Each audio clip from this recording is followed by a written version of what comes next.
Ladies and gentlemen, sports fans alike, welcome to another edition of Bill Swerski Sports Talk Chicago, one of the couple, two, three best podcasts around. So sit back, grab yourself a cold one and a Polish sausage, park your keister in the French room, and listen to Bill Swerski Sports Talk Chicago. In Chicago, you know that all sports rock. The Bears, Hawks, Bulls, Cubs, and Sox. Pick your favorite, you can choose, as long as the Packers lose. For everything you need to know, it's Bill Swerski Sports Talk Chicago. Bill Swerski Sports Talk Chicago. Hey everybody, welcome to another edition of Bill Swerski Sports Talk Chicago. This is your hosts, Alex and Sean. On this episode, we're going to be talking about a rare thing that happened in Chicago sports, a Bears victory.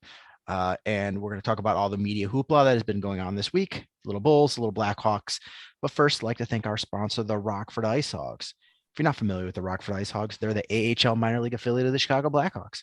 What does that mean for you? You get to see the Stars of Tomorrow today at family-friendly, affordable prices. Season is going on right now, and you can catch all the Black Friday deals. Head on over to icehogs.com. Get yourself a hat, shirt, jersey, tickets, and more. Tell them Swerski Sports sent you.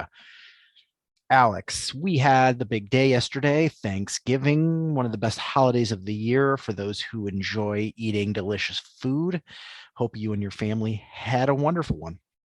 We did, and I hope the same to you. It was a really nice day. Saw a lot of family members and ate a lot of good food, as we always do. That's, one of my favorite things. And, before I went out to see family members, I sat and enjoyed, I guess you could say, if you want to put the word enjoyed in that, 3 hours of Bears football that... I don't even want to get into that yet. I still want to talk delicious food. Okay. All right. Okay. I don't want to spoil delicious food with the awfulness that happened. Well, yeah, that's fair. That's very fair. Yeah, we had it small here, so it was just me, my wife, and my daughter, and we had my mom and stepdad over. So it was just the five of us. We kept it small, and it was we ate early. Well, we ate as soon as the Bears game was over, but the night before, I don't know if you're a fan of The Office. Oh yeah, big time. I took my daughter and we went downtown for the Office experience. I've heard about that. It was pretty awesome. Yeah, I want to go. I've seen other people I know, like friends, they've posted it on social media and, they're saying this is really awesome. It's really cool. So I got to check it out because I'm an Office junkie.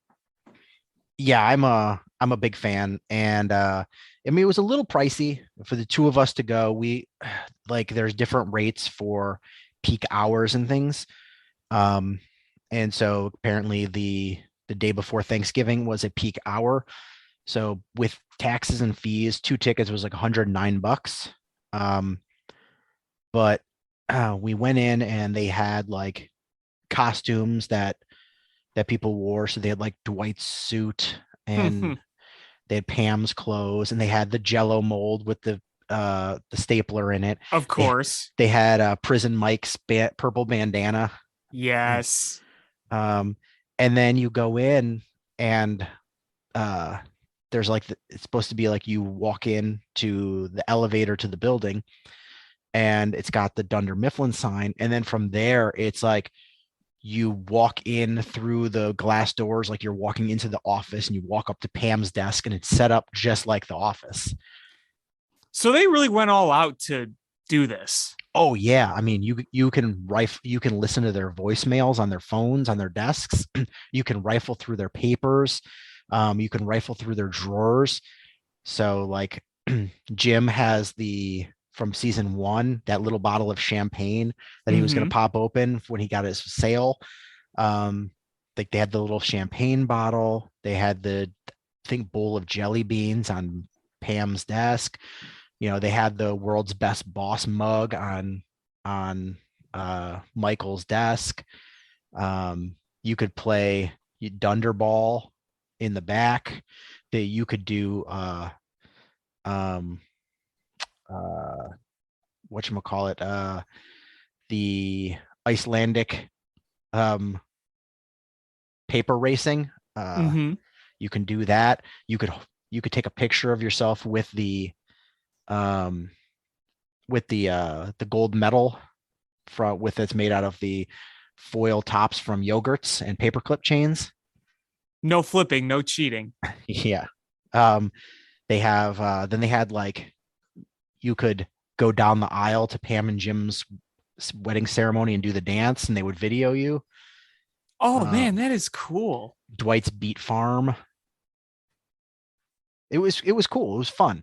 I gotta see this, man. I really gotta see this. Now that you've talked about it in such detail, I gotta check it out. It just sounds so cool. Yeah, I mean, my one recommendation would be don't go anywhere close to their closing time. So like we kind of got rushed a little bit because they were like, hey, we close at whatever time, and we're like, oh man, I probably could have spent another hour in there. I would say probably like 2 hours is a good amount of time in there. Okay. But they have the merch store, which is like set up in the warehouse. Yes. And they've got a shirt that says Dinka Flicka. I texted it to a friend and he was like, oh my God, that's amazing. It's got socks that have the silhouette of Stanley dribbling the basketball. Yes. It was pretty good.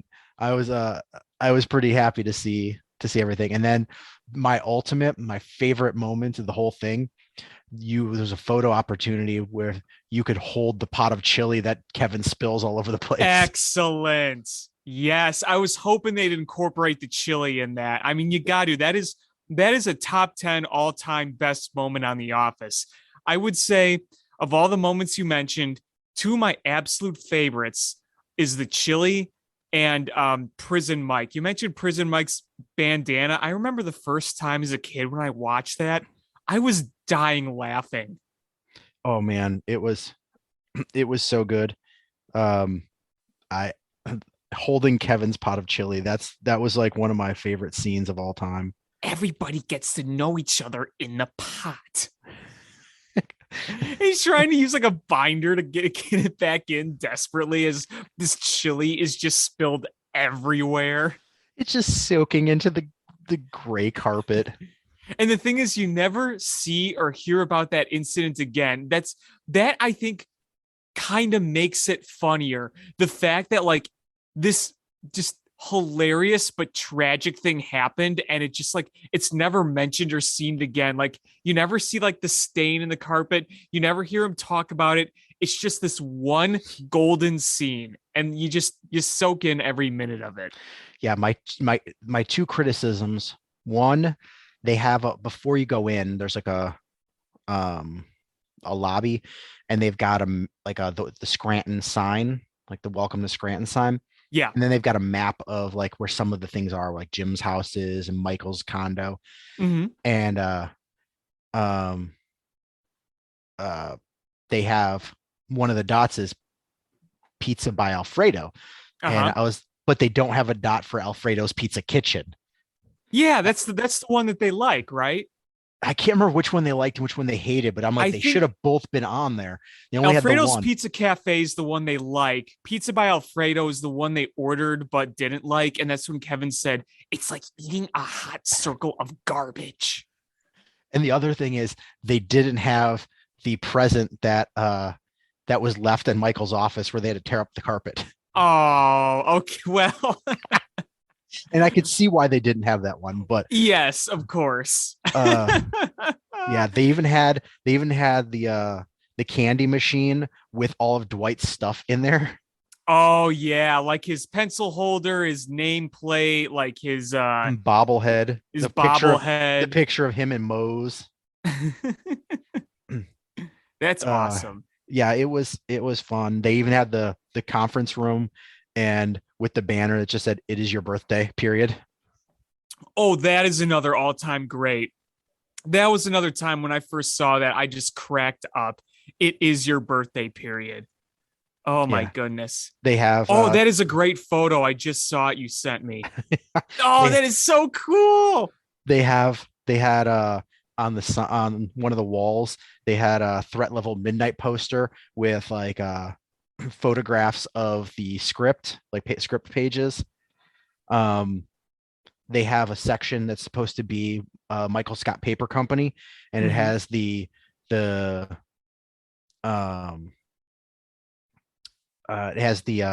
whiteboard that says you miss 100% of the shots you don't take. Wayne Gretzky, Michael Scott. It has like the closet that became Ryan's office, and up on the screen he has the website Woof. for Woof.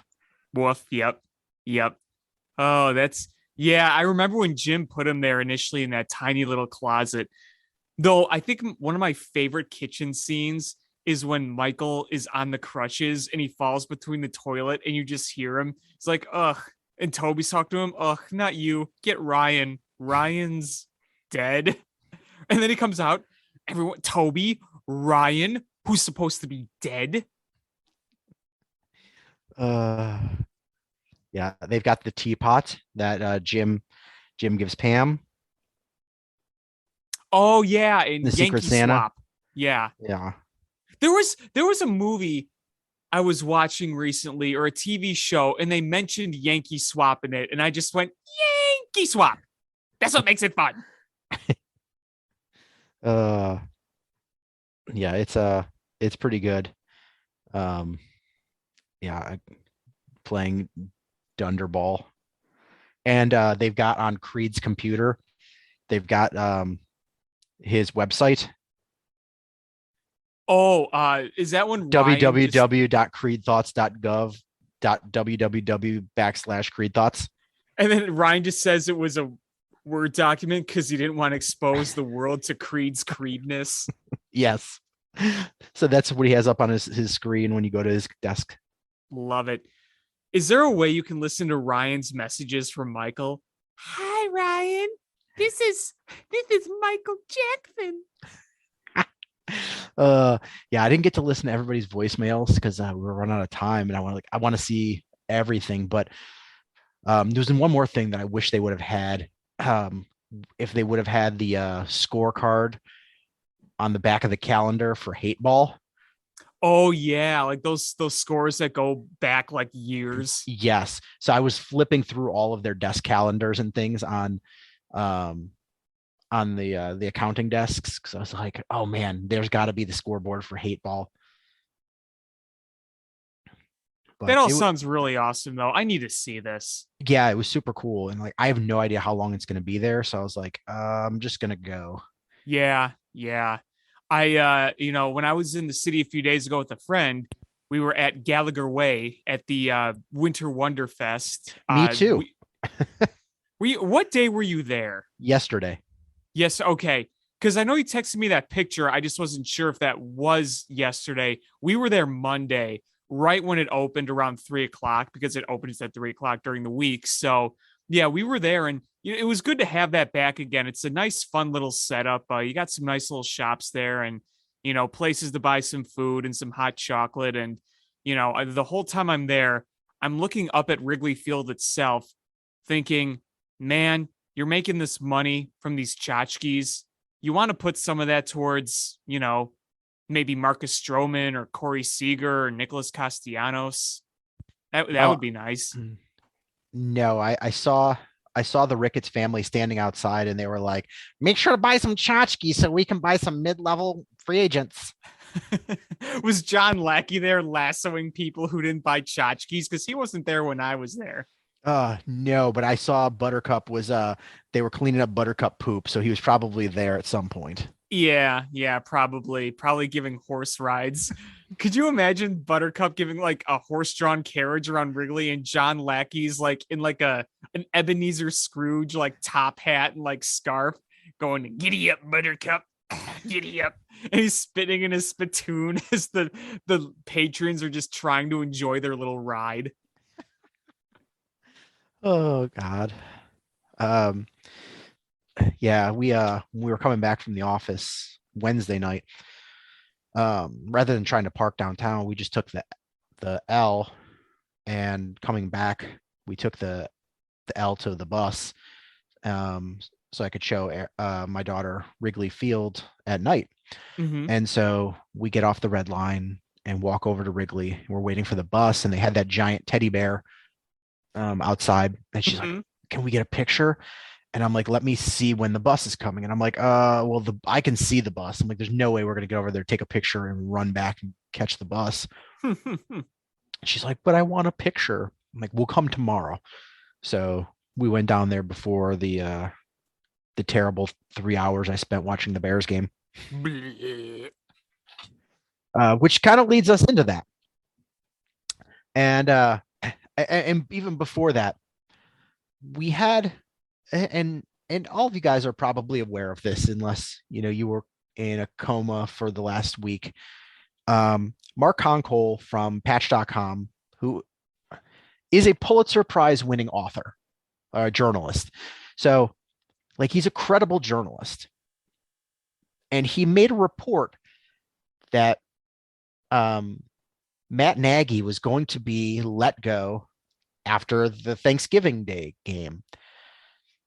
And what's wild is, like, of course, that's going to garner attention.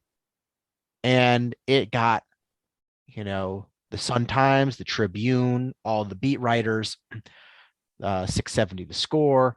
It went to national media. You had Adam Schefter talking about it. And they paraded this Chris Tabor, the special teams coach out there, to be the first one to catch the brunt of all of the media's questions. What the hell was that? Honestly, what the hell was that? You had the report come out in the morning. It blew up like wildfire within minutes, and they didn't even have anybody from the Bears publicly speak for another few hours. They didn't release a statement. They didn't say anything. So those hours of silence from the Bears made your raised eyebrows go up a little more over those few hours. At least it did for me and a bunch of other people. I don't know about you, but the longer the silence was going on, wouldn't you think that if there was some massive rumor, there would be something? I thought there would be. And then instead of having the head coach, the one who's in the middle of these rumors, speak first, you're going to put Chris Tabor out there? I mean, what the hell is with that? Honestly, George McCaskey or Ryan Pace or both should have been the first ones out there. I agree. And I agree.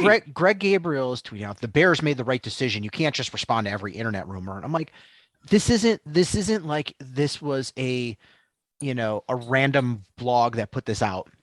IP Freely did not tweet this on social media where it's a blank avatar, and the handle's got Sploogeball 69 in it. This was an actual credible writer, like you said. Yeah. And it blew up. Yeah, this is not some random rumor. Like, you have to respond to this. Like, you have to.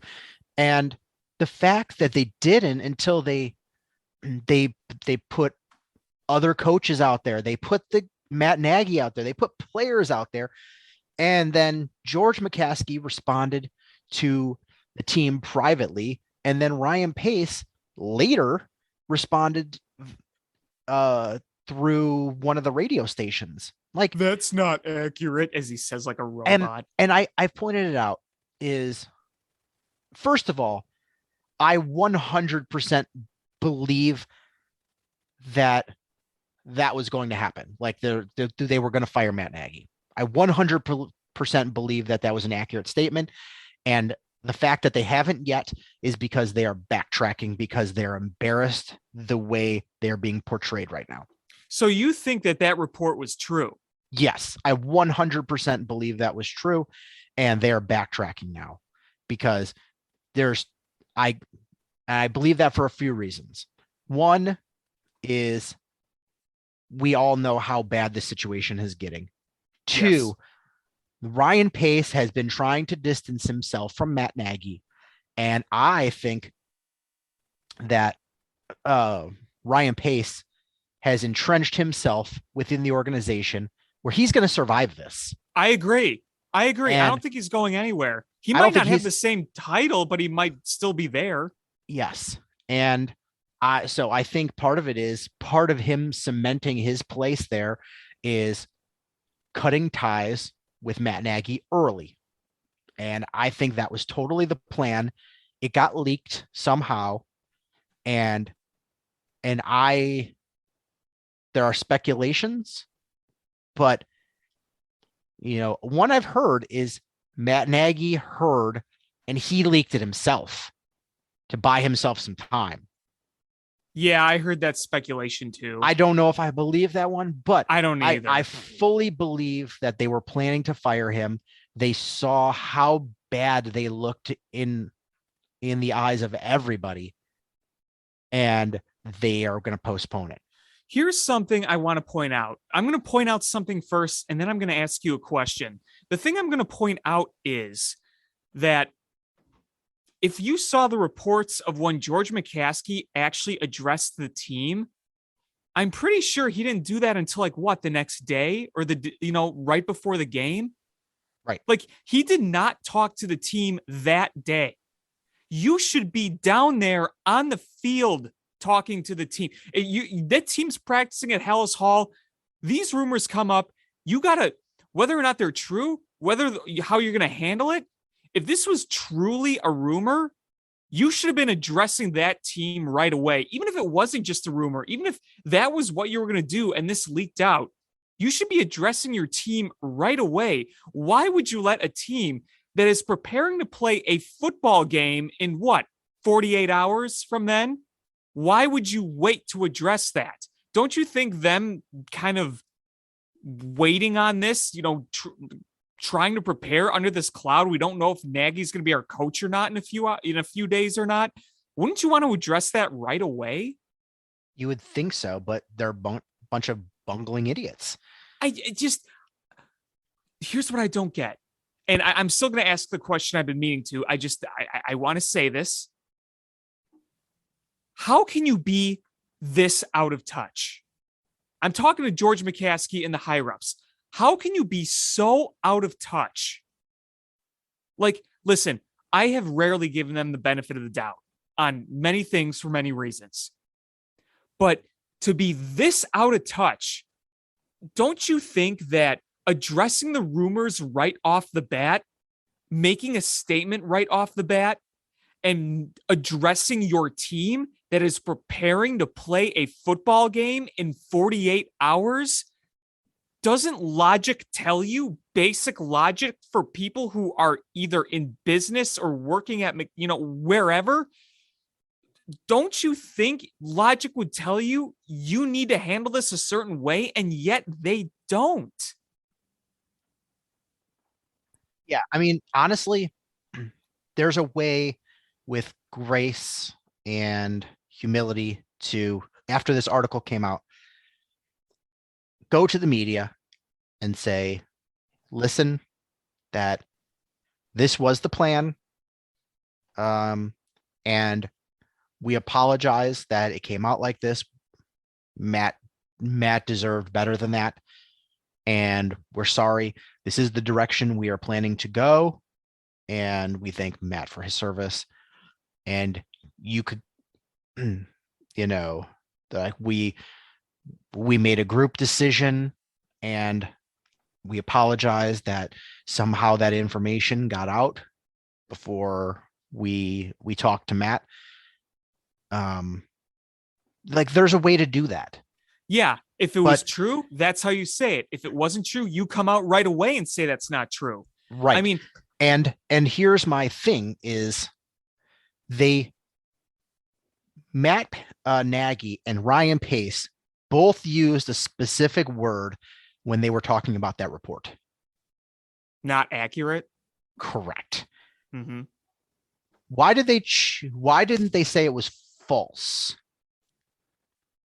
They said it was inaccurate or not accurate. It reminds me of when a certain cheesehead quarterback. Yes, I was just gonna say that.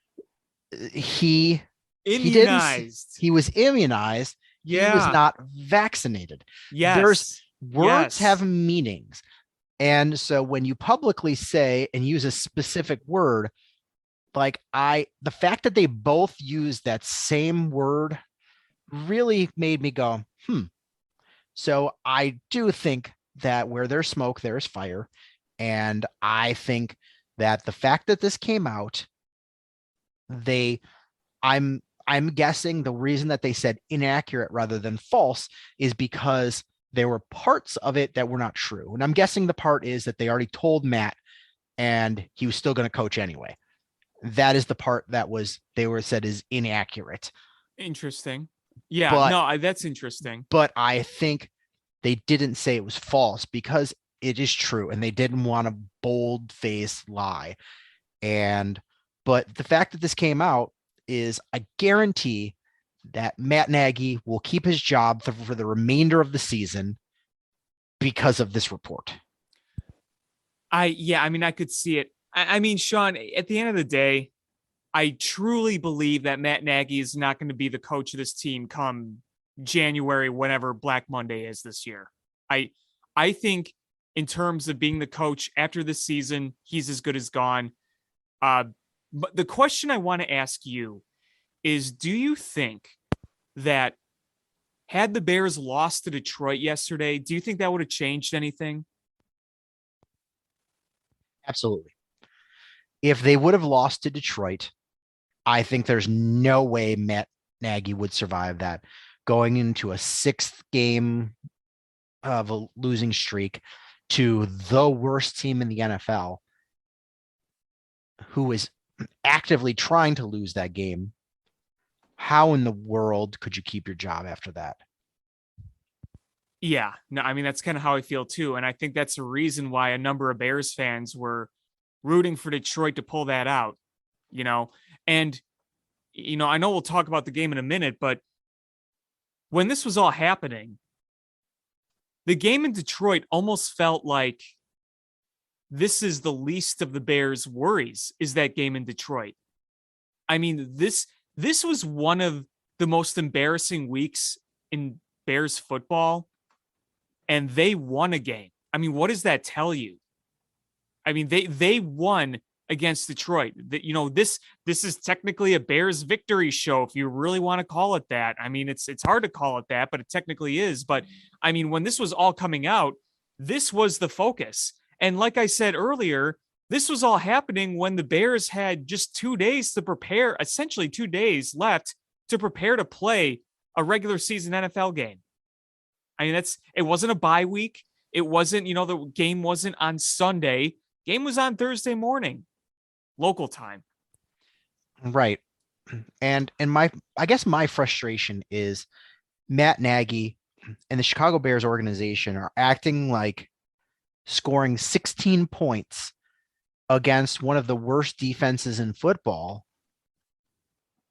and having to win on a last-second field goal is some sort of referendum that Matt Nagy is still the head coach. Like that should just really hammer home that, man, you are not going in the right direction, because you have quarterback 1 playing and you were only able to muster 16 points. Yeah, look, I mean, I can't believe I'm somewhat giving them the benefit of the doubt, but I think within the organization, if you want to look at best case scenario for a Bears win, I mean, really in the long term, best case scenario, you could probably argue was Detroit beating them and, making changes sooner rather than later. But, if you want to see your team win, then my thought was at least the Bears won without making themselves look better than they are. And look, I know the Bears had a lot of guys out. And tell me if you agree with this. I think it'd be fair to say if Justin Fields was healthy and playing, they probably get more than 16, maybe not that much more, but I feel like they'd get a little more than that, right? With the way he can use his legs and just with the physical attributes against the Lions defense, I'd feel like they could at least get 20 points. But the thing about this is that, despite all the injuries, you are still playing the Lions, a winless team. This isn't an 0-3 team. This is an 11-1 team, whatever they are now. They're in late November and they still 10-1. 10-1. There you go. So, you are playing a team that has 0 wins, and you don't want to hear about the Lions fight hard. The fact of the matter is that they're 11-1. And if you think the Bears are a dumpster fire, go look at that team in Detroit. I mean, that game had Buck and Aikman joking about what trash that game was. And honestly, it was kind of funny. But, look, you went out there and you spared yourself the embarrassment losing to Detroit. The win doesn't really do anything for you. It doesn't make you feel any better about the situation. The only thing I could say is at least you spared yourself the embarrassment of losing to Detroit, even though losing to Detroit might have been the better end game. Either way, I do feel like there is going to be the coaching change at the end of the year. It was just a matter of if Matt Nagy is going to go this weekend or in January when the season ends. I think we're at that point. I don't see how Matt Nagy would stick around. And, regardless of what's going to happen to Ryan Pace, I feel like the Matt Nagy era officially ended with that Ravens loss. So I guess the frustrating part is, sure, you were without some guys, but you scored less than your season average of points against the number 26 ranked defense in the NFL, who was without players as well. Mm-hmm. The Lions average giving up over 26 points a game. You scored 16. So you scored 10 under what they normally give up. And you scored less than what your average points that you've been scoring a game in, which is not much better, but it's 16 point something. So you had a subpar offensive game, even for your standards, which are low. That's bad. That's real bad. Yeah. And there were several reasons for that too. I mean, you didn't utilize and establish a run very well early on. And we know the Lions defense can't stop the run. And you have a very good run game in Dave Montgomery. You were really pass heavy because you didn't establish a run early on. And I know the biggest topic of the game was Andy Dalton. And you're kind of seeing some people praise him a little too much. And I think you're seeing some people crap on him a little too much. Yeah, he threw for over 300 yards. Yeah, he had like a 60-some completion. He also made some very bad throws, and you only scored 16 points. I really, at the end of the day, I felt like you could say Dalton had an okay game. He was okay. You look at that kind of performance, if you sit down and actually watch the game, I'd say, look, Andy Dalton put together a decent veteran backup performance. I think where a lot of the frustration comes in with that is that our current head coach fought so hard to have him as QB1, to have a guy who at this point of his career is a solid veteran backup as QB1 when you had Justin Fields. And I think that's where a lot of people get pissed off. And I get that. You saw that report, right? How it was Georgia McCaskey that wanted Justin Fields to start? Yeah. Yep. And listen, Andy Dalton had a perfectly fine game. But to be fair, his game was pretty much on par to what we saw with Trubisky facing the Lions. So, I'm not that impressed. His quarterback rating was an 85. I don't want that to be some sort of benchmark that, that's really good. It's not. Jared Goff had, he didn't throw for as many yards, but his numbers were far better than Andy Dalton. 21 of 25, 171 yards, 2 touchdowns, and 121.8 quarterback rating. Like this, Andy Dalton put up fine numbers. They were fine. Yeah, it was a fine performance. Yeah, adequate. So I don't want to put that on, and I don't want to bag on Andy Dalton either, because Andy got the win. Andy did what he was supposed to do. And he didn't have time to have reps with the first team because, Fields got hurt on Sunday and you had to turn around and play Thursday. Right. So I don't want to bag on Andy. This isn't Andy's fault that the offense is built poorly. The fact that you can't put an offense in place for Justin Fields and you can't put an offense into place for Andy Dalton means that your coaching staff is an abject failure. And right. And we all know that. We all know that. George McCaskey knows that. Ryan Pace knows that.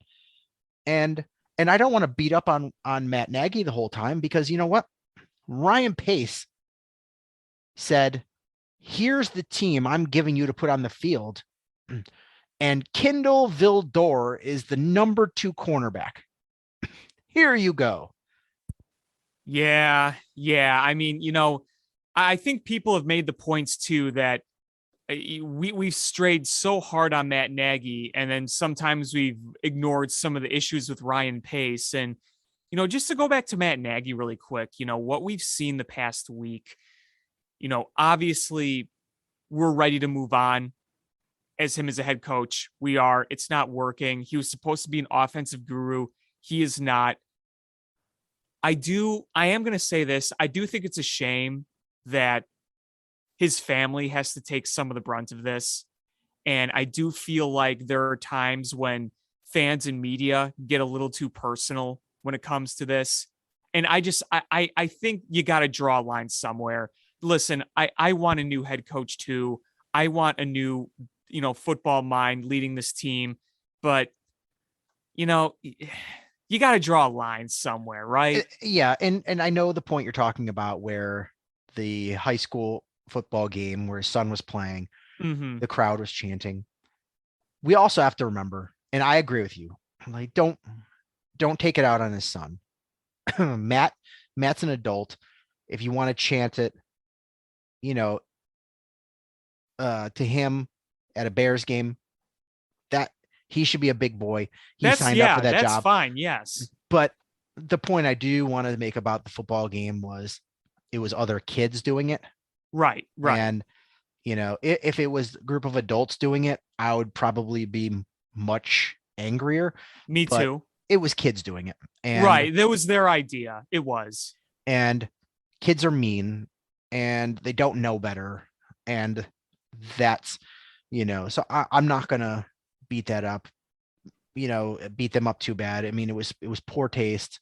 His kid didn't. I'm not either. I'm not either. Like I said, kids, they don't process really that yet. When you're 16, 17 years old, you don't process that. I just think that it's still a little unfair, to like Matt Nagy's son. It's just. Oh, absolutely. Not fair at all. And, but it happened. And and I didn't appreciate that Matt said that he didn't even notice it because, I mean, the media reported on it. The school issued a public apology. Yeah. Don't tell me you didn't hear it. Oh, he definitely heard it. It feels like he's trying to just avoid and pretend that stuff isn't happening. And, it's like, and that's not the right thing to do either. Just acknowledge it. And, and why is the media bringing that up to him anyway? I mean, bring up hammer. If you're going to hammer him things about things that he can control. Why do you go long stretches without running the ball against a team that can't stop the run? Right. Like, why can't your receivers get open against the worst defensive backs in football? Right.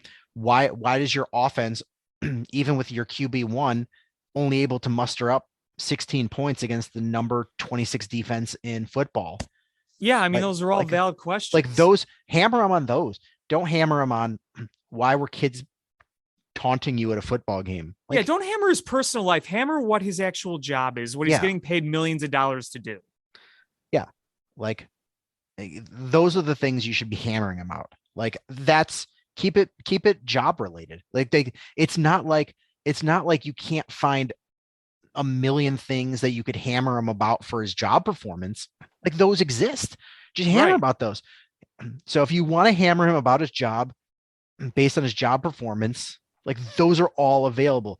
It's not like Bill Belichick where, you have to bring up other things if you want to bring him down because he's got such a successful track record. Right. Exactly. And I want to go back to the actual Bears game itself. We talked about how they only put up 16 points, and you can really kind of spread that blame around the team. I mean, some of the play calling, like I mentioned earlier, not establishing a run early. I thought for sure that they were going to really try to pound David Montgomery to try to establish that run game early. Yeah, there are games where I feel like they go away from the pass a little too much. This was a perfect opportunity to establish a run game with Dave Montgomery against that Lions defense, because not only do you get a rhythm going with Dave Montgomery and you're able to kind of mix the bag of tricks a little bit, but you're also able to have longer sustaining drives. And they finally did that on the final drive of the game. They took up 8.5 minutes? The final 8.5 minutes of the game, the Bears had that drive and they mixed in run, pass. I mean, to be fair, the drive should not have been that long. Yes. Yeah. Thanks, Lions. The Lions are so bad. So what we're talking about is, the Bears got easily within Cairo Santos field goal range. But at the end of the game, the Lions could have got the ball back with just under 2 minutes left. Plenty of time. The Bears Bears would have been up by 2. Was it 2 or 3? It would have been 2. Yeah, 16-14. So it would have been 2 if they kicked a field goal. So they would have been up by 2. The Lions would have only needed to get in a field goal range in a dome. And all they had to do was stop the Bears on 3rd and 9. Mm-hmm. And they ended up calling back-to-back timeouts, which is a 5-yard penalty. And the 5 yards moved it to 3rd and 4. The Bears were able to convert because the play that they started to run when that other timeout was called was not going to net them that 9 yards for the first down. The Bears would have had to kick it. The Lions would have had the ball back, could have marched down to kick a field goal. And if they would have done that, would have been 3 weeks in a row. The Bears had the lead and gave up a late game scoring drive to lose. Right. And that would have absolutely sealed the fate for Matt Nagy. I don't think even the embarrassment of the report leaking would have saved his job at that point. Yeah, I'm kind of with you on that. And I wanted to point out 2 things on that final drive. One, when it went from 3rd and 9 to 3rd and 4, go back and watch the replay. The Lions were giving the Bears defensively the first down. The secondary was basically playing inside the 5, and the first down marker was the 7. They were giving the Bears that first down. I don't know if you noticed that. Honestly, with that little time left, the Lions might have been better off giving up the touchdown. Yeah. And trying to save that time to go down and score a touchdown. Especially because if the Bears would have scored a touchdown, they probably would have tried to go for 2 to make it a 7-point lead. And if you don't convert that, then a touchdown and an extra point for you wins it. Right. I mean, giving up that first down ended the game. And I want to make a quick point because I thought this was really strange. I saw, I'm not really much on Twitter anymore. I got rid of my original account. I kind of strayed away from it. But just for craps and giggles, I looked at some of the Bears fans and the Bears media tweeting during the final quarter of the game, just for the hell of it. And there were people, I don't want to turn this into a defend Matt Nagy show, but there were people questioning Matt Nagy taking a knee and running the clock down. I think even Hub Arkush is like, you have the best run game and they have a terrible run defense. Why aren't you going for the touchdown? I'm like, you got to run. You don't want to give them time left. Right. I backed that one. Is Cairo Santos is a good kicker. You're giving him a chip shot. It is closer than an extra point. Like, it is the easiest kick he could possibly make in a dome. If you can't make a 28-yard field goal, you deserve to lose. Absolutely. And the thing is the Bears defense has, do you want to put them in a position to stop the Lions on a game-winning drive when you gave up a game-winning touchdown to a backup quarterback the week before?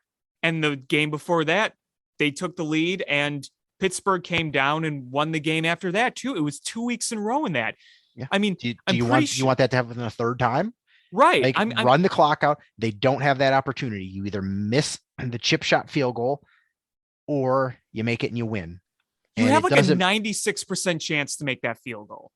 Yeah, it's a chip shot. Cairo Santos is not missing that. I mean, he kicked it straight up the upright. Yeah, there was no question that kick was good. Yeah, I mean, Cairo Santos' issue is not accuracy. Very accurate kicker. Mm-hmm. His issue, if you give him one, is doesn't have the strong leg. I mean, he missed that 53-yarder short. Yeah, but the 65-yarder that you tried to get him to kick, that was straight right down the middle. It was just short. Yeah, so that's his issue. Short by much. I mean, that's just his issue. He's just doesn't have the strongest of legs. So he's definitely hitting. I mean, he's probably 98% going to hit that chip shot, and he did. You center it up, run it down to 1 second, and boom, there you go.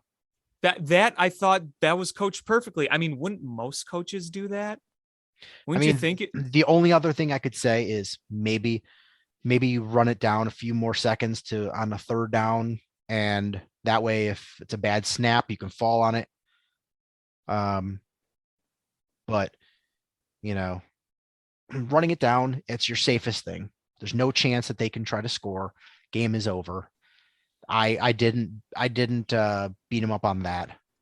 I could understand if the Bears were looking at taking a knee and kicking a 45-yard field goal, because a 45-yard field goal, while very makeable for Cairo Santos, that's a lot less guaranteed than basically kicking an extra point.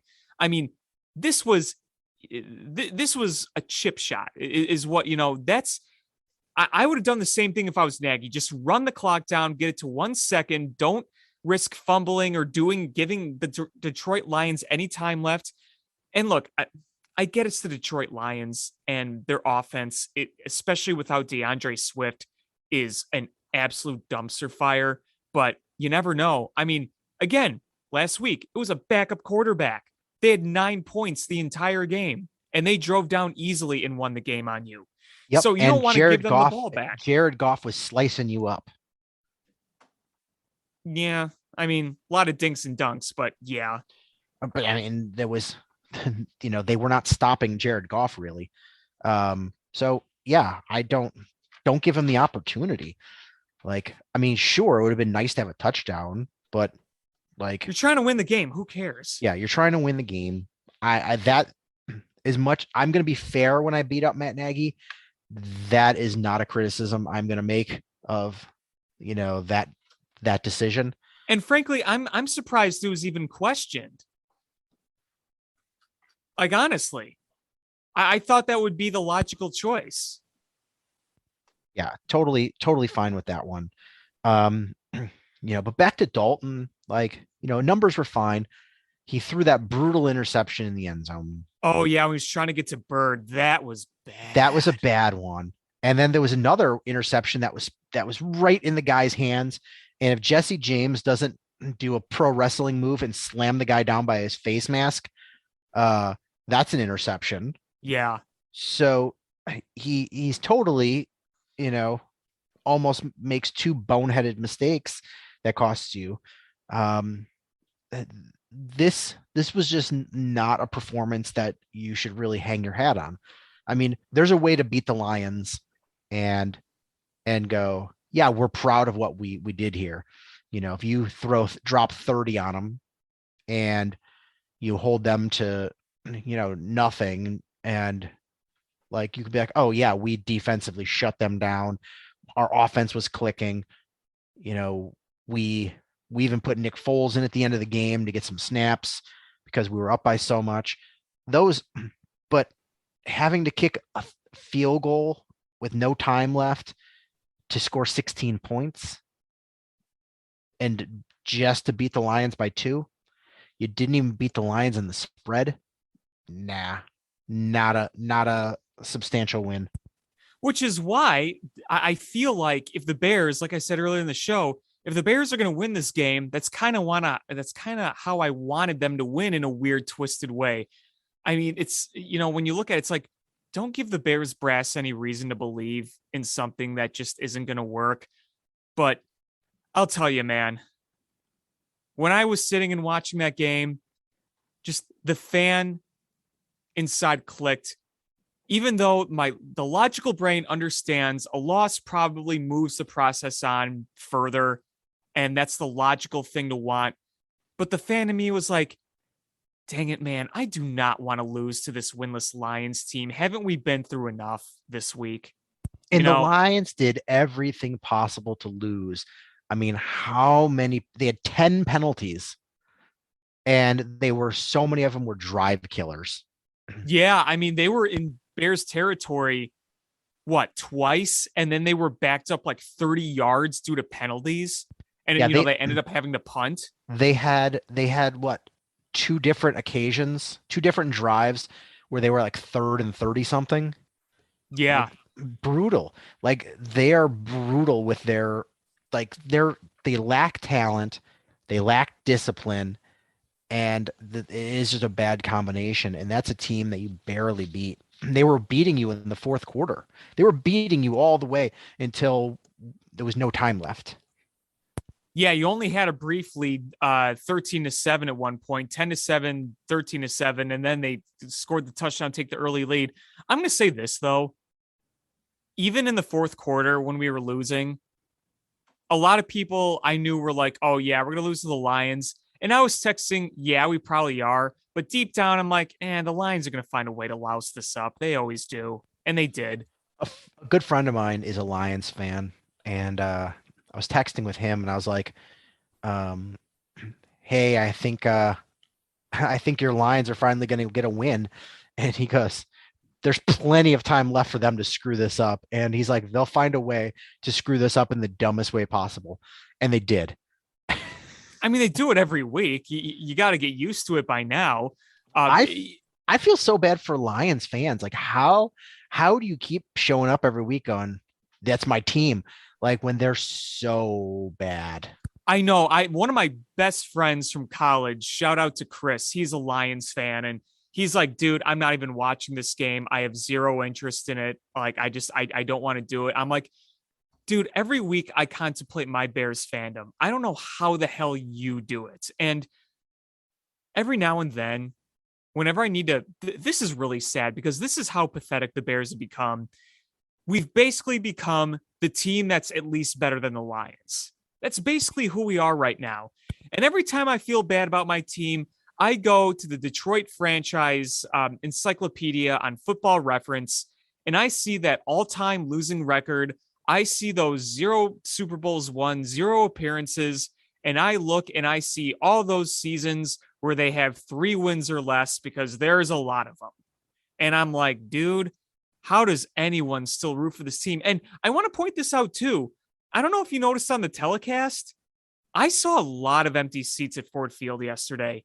You never see that on Thanksgiving. No. And against the Bears, like that is a quick jaunt to Detroit. Yeah. For Bears fans, shame on Bears fans for not showing up, and shame on Lions fans for not being there and on Thanksgiving. But can you shame them though? I can't. But it's that's an indictment when those two teams being that close together can't joint sell out a game. I mean, I'm sure they sold the tickets, but to actually have butts in the seats, oof.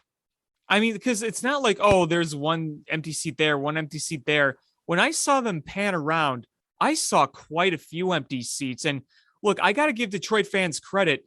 You see teams like when Jacksonville's bad, half the stadium's empty. When, other teams that aren't in as historic markets are bad, they don't sell it as much. As bad as Detroit has historically been, Ford Field's always been pretty full, pretty much to capacity every game. And, Thanksgiving, that's their tradition. They started that tradition, or they made the tradition popular. They've played on Thanksgiving since the 1930s. That's been their game. And no matter how good or bad they are, that game has not only brought the full-size crowds in Detroit, but it's brought the playoff-like atmosphere. Even if the teams are complete shit, they go out and they cheer hard on Thanksgiving because that's their game. And, yesterday, it was not like a normal Thanksgiving game. Obviously COVID season was, that was different circumstances, but man, yesterday, even the fans who were there, you can agree with me. The energy in Detroit on Thanksgiving is usually really good, right? You can agree with me. Yeah, absolutely. But you did not feel that same energy yesterday. At least I didn't watching it. It was tough to watch. It was dead. Felt dead. Felt lifeless. Neither team was. It was a meaningless game between two bad teams versus worse. And, it's a shame that, you had to lead off Thanksgiving with a terrible game. Luckily, they got a great game in Dallas. That was a good one because usually the Dallas game is a clunker. But, I just watching that game. There was a few more things that I wanted to bring up. One, we have an injury to Roquan Smith. Which sucks. Which sucks because he was a huge bright spot to this team. Two is I'm hearing rumors that not only is Ryan Pace going to survive this, but he's going to get promoted. Who said that? I'm hearing rumors that they're going to actually add that he's going to get promoted up to president of football operations and hire a GM under him. That's the rumblings that there's going to be a power shift, just like with the Blackhawks pre house cleaning. That the Bears version of Stan Bowman is going to get a promotion for doing a terrible job. Would I be surprised? No. Oh, it is what I expect to happen. So they're going to allow Doofus to hire a third coach. And here's the thing. You allow him to hire a coach. Are you going to get the best coach options?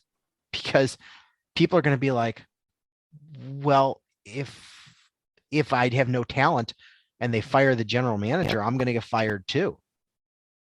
Well, I just feel like this whole circus is going to be off-putting to any potential candidates as it is. I have a candidate that I like.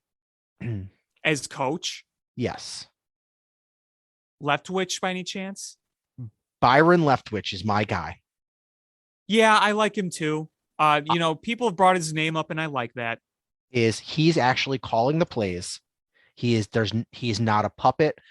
I like Brian Daboll, but I think Sean McDermott that's his offense. He's the offensive guy. So he's a big part of that. Eric Bieniemy, he's had success, but I'm scared to bring in another Andy Reid guy. Kellen Moore, I think he probably will be good at some point, but we're seeing the warts when he doesn't have two elite wide receivers and an elite running back and an elite quarterback. So his offensive prowess needs elite talent to succeed. The other guy is the defensive coordinator of the Buccaneers. I like him as well. He used to coach the Jets, and I think he made them at least somewhat respectable. I think we learned a hard lesson that the Jets are just really bad. But my knock on him is you got a young quarterback. You need to build an offensive scheme around him. And if you put in a defensive coach and you bring in the offensive coordinator, if you have success, that offensive coordinator is going to leave for a head coaching job. And then you're scrambling and you have what you had with Lovie Smith. It's much easier to bring in a defensive coordinator and find success if you have a good offensive scheme than it is the other way around. I agree. And I completely agree. Remember John Fox even? You know, he had Adam Gase and the offense actually kind of functioned, and then Gase left, and then you saw what happened. Yeah. And that's the fear is, Lovie Smith you had a defense that was very good for years, and you just could not put an offense together. You brought in Mike Martz, and Lovie's thing was he just wanted to turn the offense over to somebody else, and there was never success. You tried Mike Martz, you tried Ron Turner, you tried Adam Gase. I'm sorry, that was later. You had Mike Martz, you had you had some characters. Martz, God, let me pull up the list here of the Bears offensive coordinators. Terry Shea. I'll never forget Mike Martz, man. I remember how much they clashed. Yeah. Well, because he was a lunatic that thought he could recreate the greatest show on turf. And with the Chicago Bears. Yeah. Let's see. Offensive coordinators. Under Lovie. When did Lovie get fired? 2012.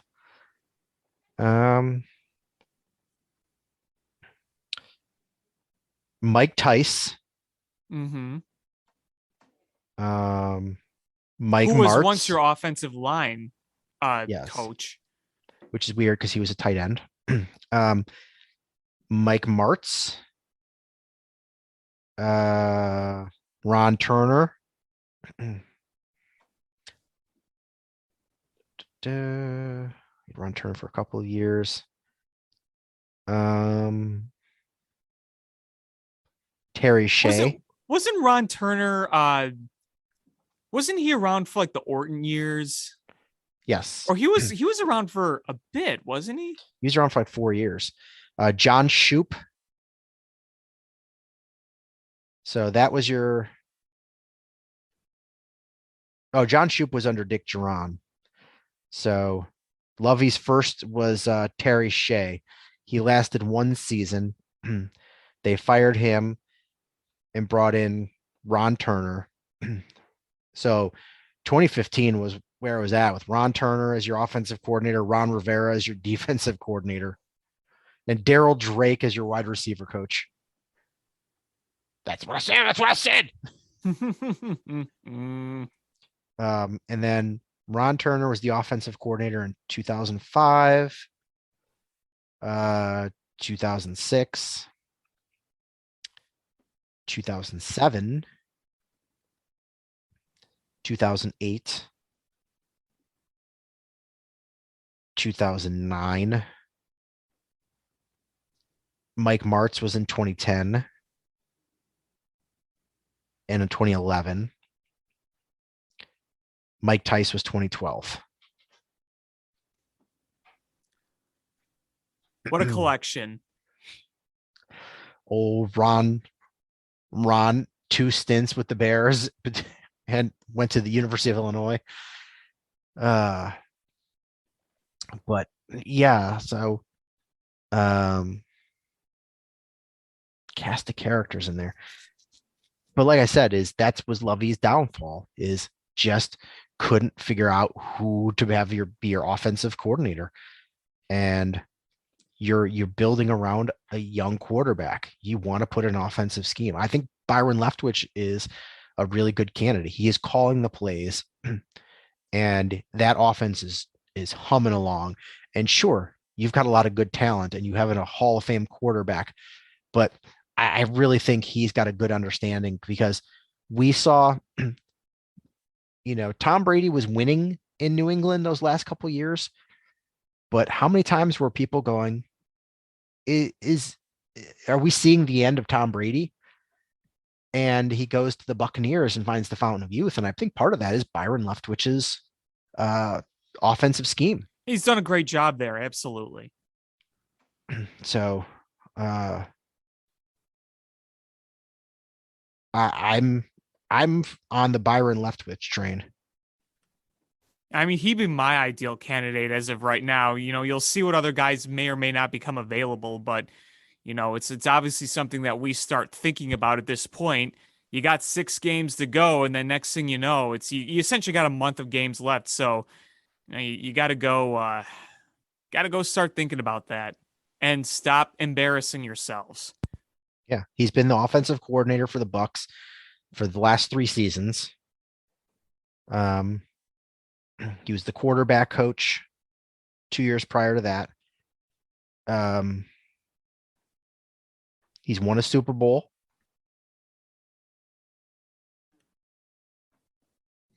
So I think his resume is pretty good. Yeah, it is. It is. Byron Leftwich. I remember when he was drafted. I don't, but what year would that have been? 2003. Yeah, I was 9 years old. Yeah, I remember he first round pick, his top 10 pick, drafted by Jacksonville. Career didn't go as well as I guess he would hoped, but he knows the offense. And we need someone who actually does know the offense. And he's got experience working with great talent. Let's just say that. You never hear Tom Brady beat up on him. No. Things to be working overall pretty good over there. You saw how that offense rolled in the Super Bowl. He didn't necessarily need to rely on Tom Brady. Everything was spread out, and they were able to execute perfectly and blow out the Chiefs. Yeah, I mean, they have a good bond. Byron Leftwich and Tom Brady. Yeah, you just hope you could lure him here and say, hey, we got a head coaching position for you, Skip. Come on over.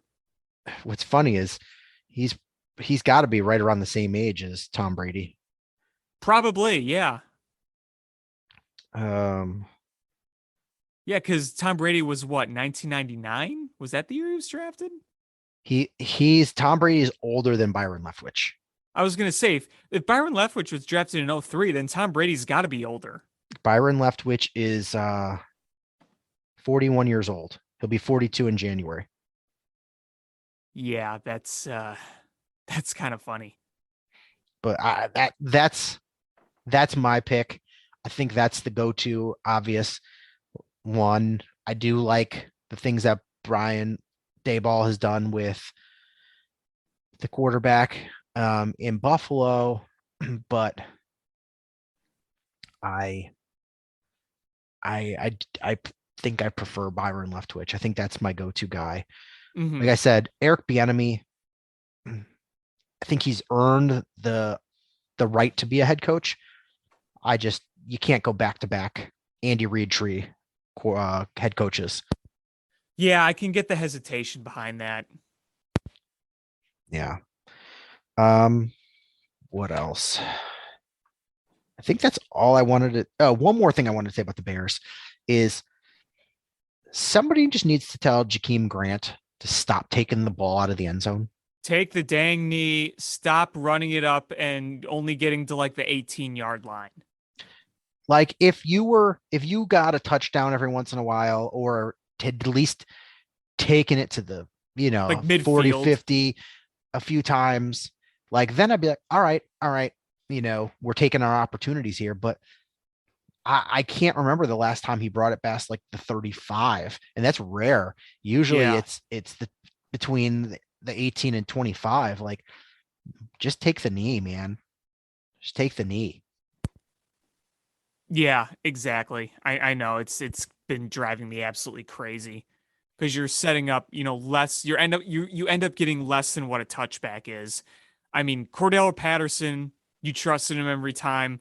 Obviously, no one will ever be Devin Hester, but you know, Grant's got nice speed, but still, when you're only getting, to the 15 or at least the 20, it's just take the knee.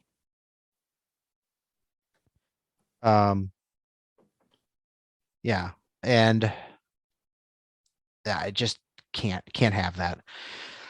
But next, we got a long layoff now, and the next game is against the Arizona Cardinals, and I, it's sounding like Kyler Murray might play.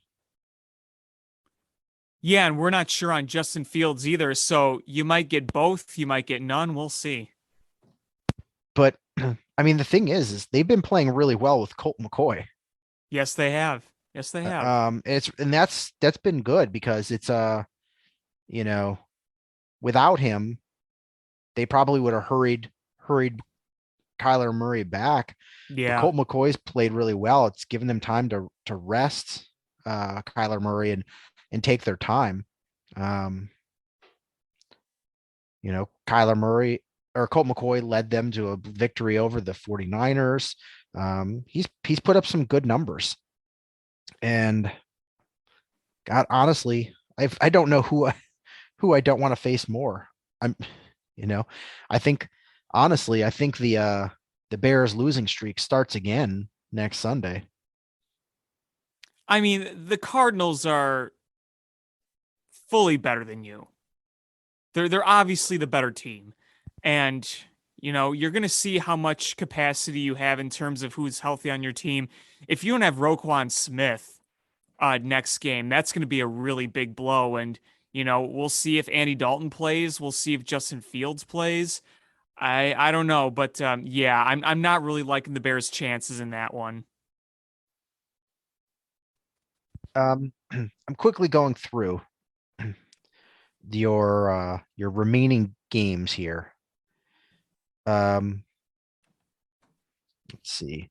You got the Cardinals this week, and the Bears are going to be underdogs in that one. Yeah. Right? No way Yes. that's not. Then they go so that they'll be a home dog. Then they'll go up to Green Bay where they're going to be the underdogs. Yeah, I don't see any way they win that game, but yeah. Unless Aaron Rodgers' COVID toe creeps up again. Yeah, I don't know if Joe Rogan's gonna have the right cure for that or not. Dr. Joe Rogan. Then it comes back to Chicago for the Vikings. They're playing better. The Vikings are going to be favorites in that game. Yeah, I think so.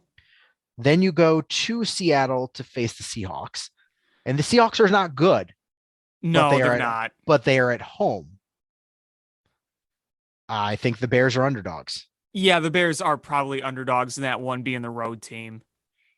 And then you come home to face the Giants. And I feel the Bears will be the favorite in that game. They should be, yeah. And then you go to Minnesota, where you'll be the underdog. Yeah.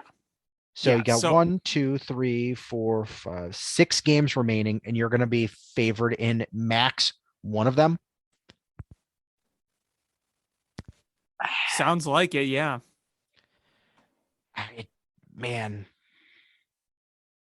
can you imagine if the Bears wrap up the season with a 6-game losing streak, and the only thing keeping them making it a sandwich, not a 12-game losing streak, is a last-second field goal to beat the Lions? Yeah, that wouldn't be a great look. I mean, the way I see it right now, I think my prediction for the Bears is they got 4 wins now. I think they finish with 5 or 6. I revise myself here. So they're 4-7. 4-7 right now. Yeah. So Cardinals, they'll lose 4-8. Packers, they'll lose 4-9. I think they can beat the Vikings, one of the two. Yeah, I think they could beat the Vikings, one of the two, and I think they'll beat the Giants at home. Yes. So I think they have two. They might be able to beat the Seahawks. So they'll have between 6 and 7 wins. Yeah. So between 6 and 11 and 7 and 10. Yeah. Either way, they're going to have a losing record. There's no way that they're going to have a winning record. No, not this. And I was arguing with somebody on Twitter, and I don't know why. I just don't want to argue with people on Twitter, but that's one of the reasons I left, man. he was saying, well, how are you going to fire Matt Nagy when he's made it to the playoffs 2 out of 3 years he's been the head coach? Dude, and 8-8, come on. And he's like, did the Bears make the playoffs last year? And I was like, did they have a winning record? Did they win a game? I'm like, I honestly, I don't care. Making the playoffs is not an accomplishment for me. Is if you can't go at least to the conference championship, then your season was a loss to me. They fell into the playoffs with a 500 record. That's what happened. Yeah, they expanded the playoffs because of COVID, and the Bears backed into it, and they got smoked in the playoffs, and they had no reason being in there. And the Bears have had 4 playoff wins since Mike Ditka. Yep. 1992, 4 playoff wins. It's awful. It's embarrassing. It is. And I chastised the person. I was like, you're accepting mediocrity. I'm not. I'm going to hold them accountable. If don't hold up the Magic 2018 season as the reason you keep Matt Nagy, because honestly, he was buoyed by Vic Fangio. How many turnovers did they get? How many short fields did they get? They were buoyed. And once you lost Vic Fangio, this whole house of cards fell apart. Yeah. I just,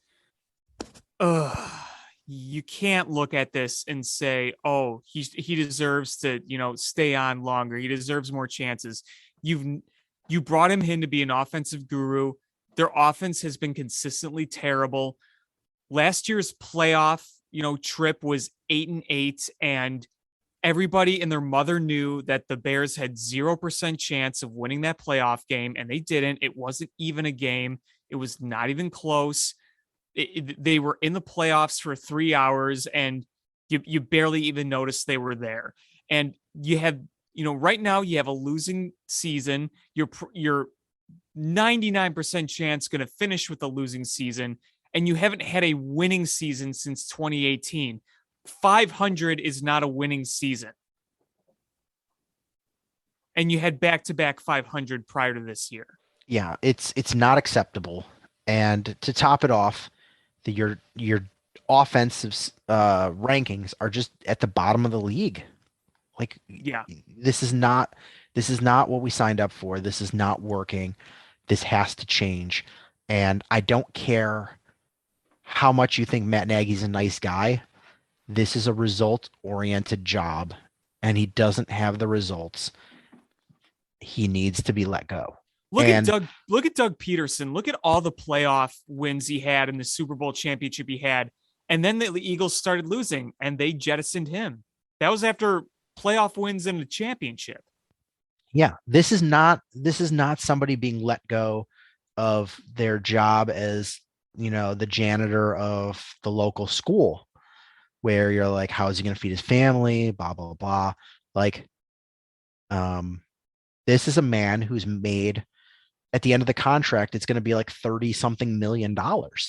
Yeah. And even if he's never a head coach again, which I don't think he will be, he will find another job in the NFL. I can guarantee it. Well, honestly, Matt Nagy belongs in college. Like, him showing up recruiting probably would go over well. I think so. Sure. And there's no shame in that. no, there's not. I mean, Nick Saban is the greatest college football coach of all time, and he couldn't hack it in the NFL. It's just a different game. Look at Urban Meyer.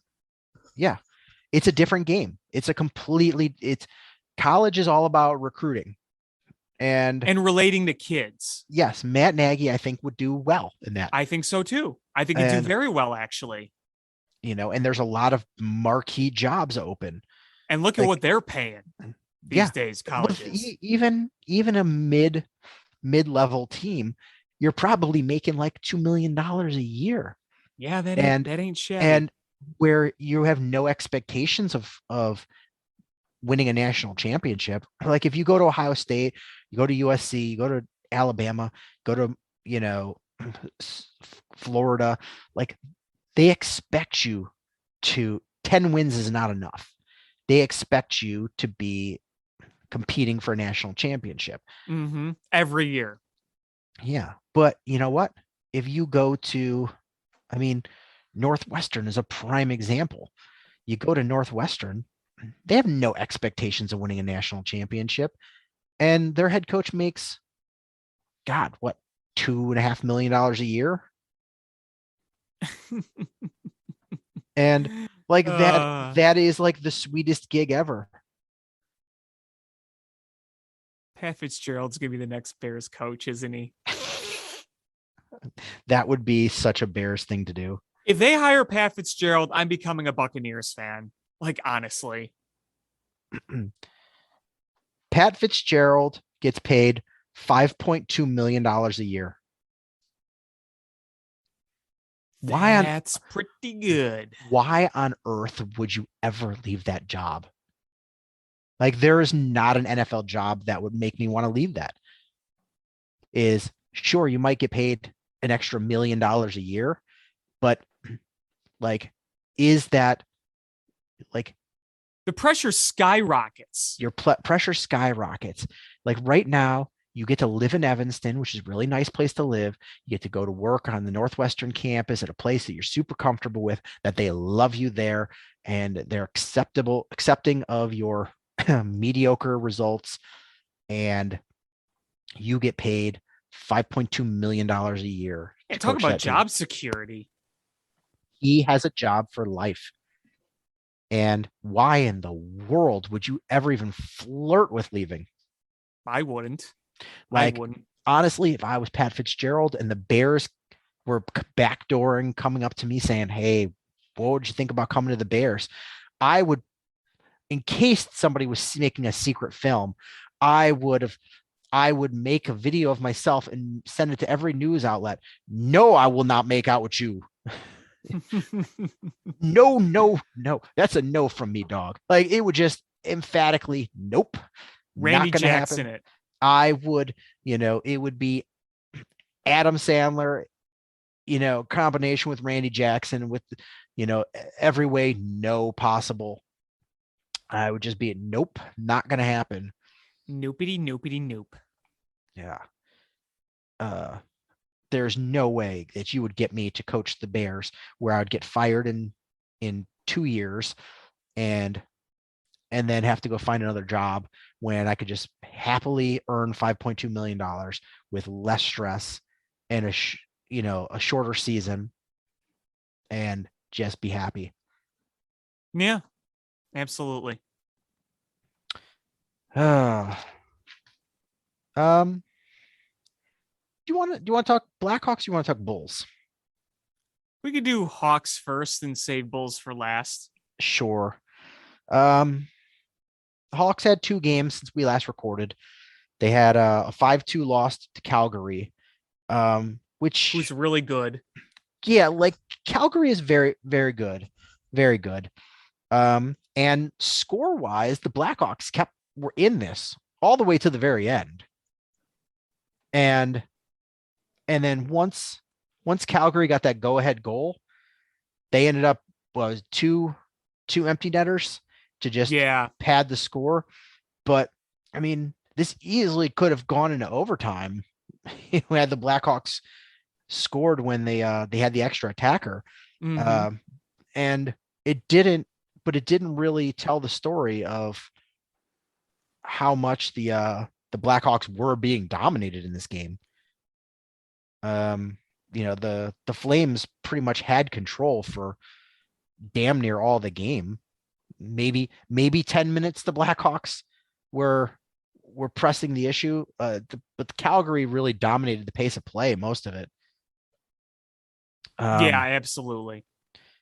You had Flower gave up a real easy goal for the first goal of the game.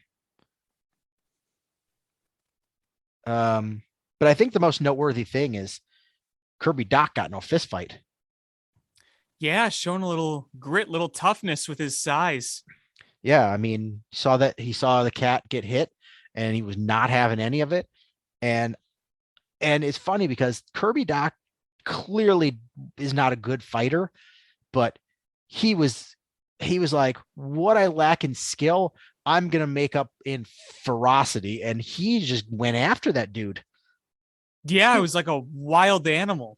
Really, he was like the Tasmanian devil. That was literally the sound he was making. He was trying to get his own crock pot made. The Kirby Dach crock pot just sounds like it's angry spitting meatball sauce all over your kitchen. When you lift the lid, it just flies everywhere. It's just like it's like having a blender not putting the top on it right. I was just gonna say that. That is awesome. It's like, the Marty Havlat crock pot is nice and mellow. Just you open it, you open this one, it just goes everywhere. It burned my eyes. Warning, contents may spew out. It comes with like safety goggles. Handle with care. Oh man. But that was a tough game. I mean, you see where the Blackhawks played a game where they were playing above their skill level, and when they were playing a team that was a much better team than they are, eventually they succumbed. And yeah. And when you play a good team like Calgary, like you don't have a lot of expectations. If you're Fleury, you got to stop that first goal. But other than that, they played hard. And I was okay with that loss. But today's game, they got the victory. Nice little comeback win. You're down 2-0, and you're thinking, oh, the Blues are going to dominate you again. You end up forcing overtime, and Alex DeBrincat is becoming Mr. GWG. He scores another overtime game winner. Yeah. That was impressive, and it was, they did go down 2-0 in the first, and you sort of expect the Blackhawks to fall apart at that point, and they didn't. They kept at it and ended up taking it in overtime. We saw something that in this game that we haven't seen. We saw a lot of under Colleton, but we have not seen much with King. I mean, granted, small sample size, but the Blues scored 59 seconds into the game.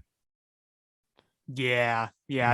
When that happened, I get the notification like, oh yeah, that's not good. No bueno.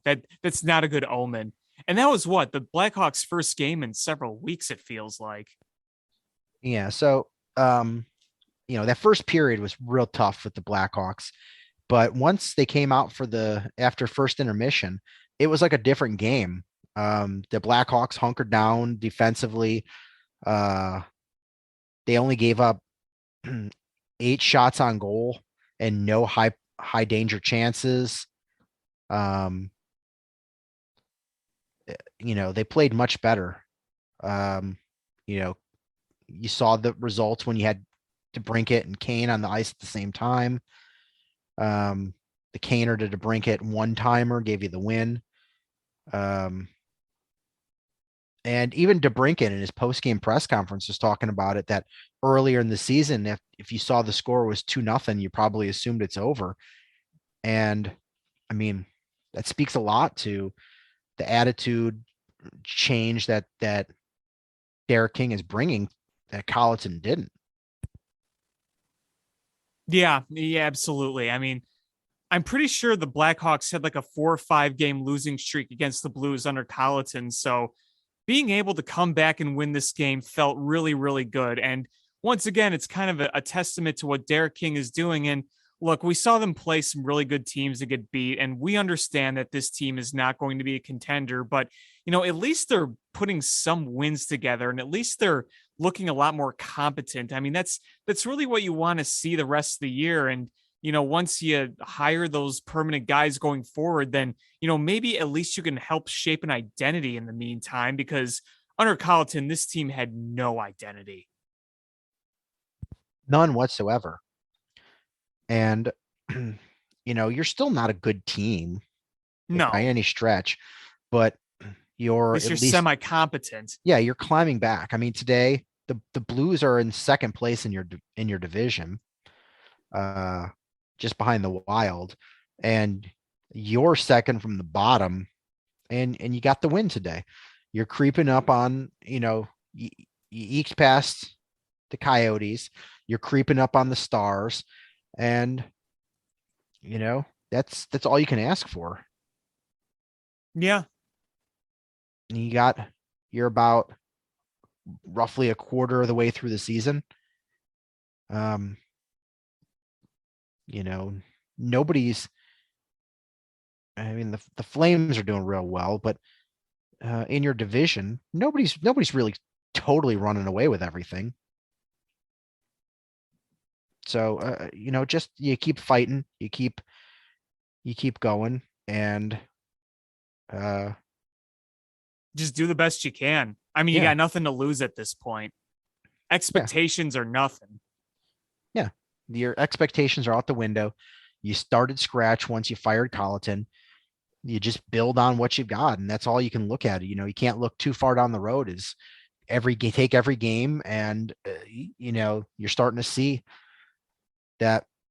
Man, I wish I could look at where their standings were when they fired Colleton, but they're 6-4 in their last 6-4-0 in their last 10, and that's good enough to move up the rankings, and for the most part. I mean, Better that's going up than down, even though there wasn't anywhere down to go left. yeah. I mean, but that's yeah. in the last 10, you've gained on the Stars, you've gained on the Jets, you've gained on the Blues. That's all that matters, is gaining on the people ahead of you in your division. Yep. And then, let's see what you got coming up. You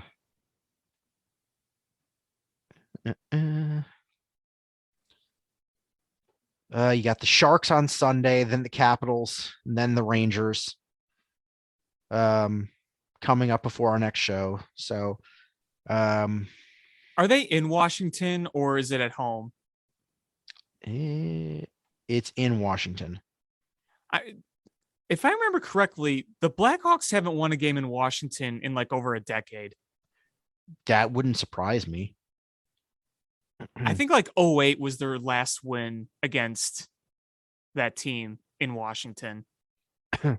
But I mean, the Sharks are beatable. They're not that good. Rangers are pretty good. Yeah, they've gotten better. And the Capitals are pretty good. Yeah. So Ovechkin's making history. He's climbing into those top all-time categories now with scoring. I mean, he was already up there. It's just now he's trying to go for that number one, the number one spot. Mm-hmm. Ovechkin's ridiculous, man. Yeah, he is. This season, 18 goals in 21 games. Yeah, he's almost scoring at least once a game. Yeah. God, what is all-time NHL goals leaders?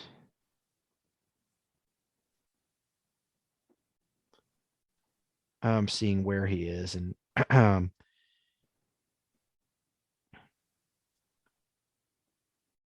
So Ovechkin will pass Jaromir Jagr this year for third.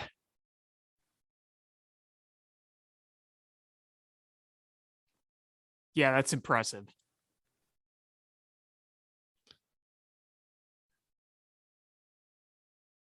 What's is that updated? Yeah, he's got 748 goals. Jaromir Jagr has 766. If Ovechkin keeps up this current pace, he will be real close to being ahead of Gordie Howe. He'll take Gordie Howe next year.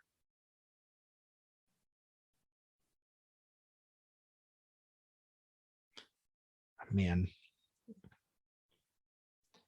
at this pace, 894.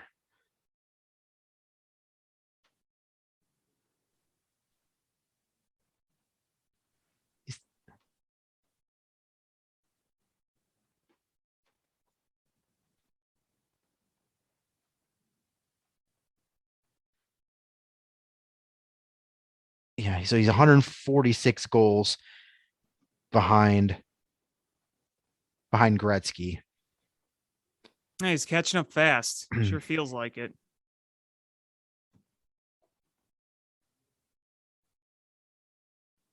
So that means he would need 100 at his current pace from this season. He would need 170 more games to beat Gretzky. And he's got 60 left this year. So 60. So another this season plus another season and a half. Yeah. I'm rooting for it. I think I know a bunch of people that are like hockey diehards, and I was just testing the water, and I was like, I'm rooting for Ovechkin to beat Gretzky's streak, and every single one of them said, "Yeah, me too." And I thought they would have been like, "No, I don't want to see him. Fine if he gets second. I don't want to see it." No, like a sacred record. Yeah. Yeah, they're, I think for them the points record is sacred, and I think that's untouchable.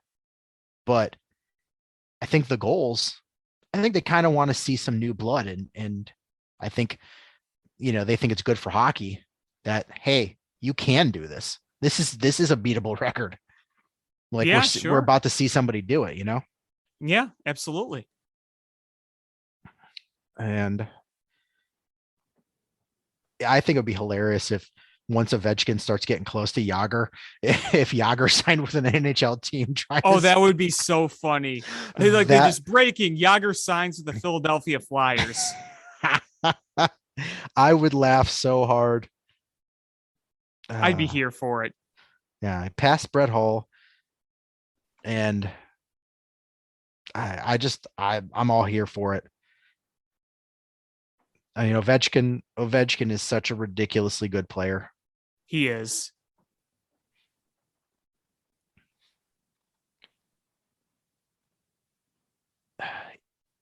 God. 1963. What's crazy is Gretzky has more assists than the second all-time points leader has total points. So goals plus assists. Wow. So if you took away Wayne Gretzky has the most goals in NHL history. And if you take the goals out of his points, he's still the number one point scorer in all-time history. That's awesome. That's nuts. Yeah. Number 2 in points all time is Jaromir Jagr at 1,921. And Wayne Gretzky has 1,963 assists.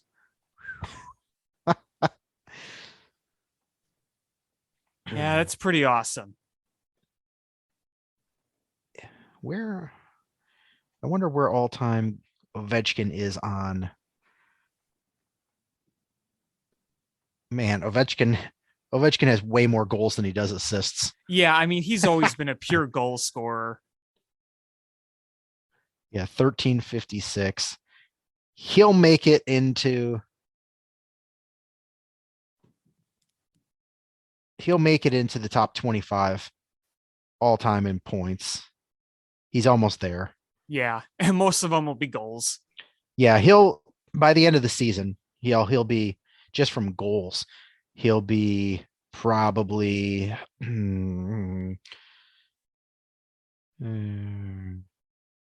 he'll probably be in the top 20 all time in points by the end of the season. Because he's right behind Mike Modano and Brett Hull, Luke Robitaille, Yari Curry. So you should pass. Yeah, those are some good names right there. Yeah, then the ones he's behind just in points: Adam Oates, Doug Gilmour, Brian Trotter, Teemu Selanne, Stan Mikita, Paul Coffey, Joe Thornton, Mark Recchi, Ray Bourque, Phil Esposito, Joe Sakic, Mario Lemieux, Steve Yzerman, Marcel Dion, Ron Francis, Gordie Howe, Mark Messier, Jaromir Jagr, and Wayne Gretzky. It's a hell of a list in front of you. Yeah, that's pretty good. I'm looking. Sidney Crosby is right on that list for points too. Yeah, he's got to be. He's been playing as long as Ovechkin in the NHL. Yeah, total points. Ovechkin is at 1353 and Crosby's at 1327.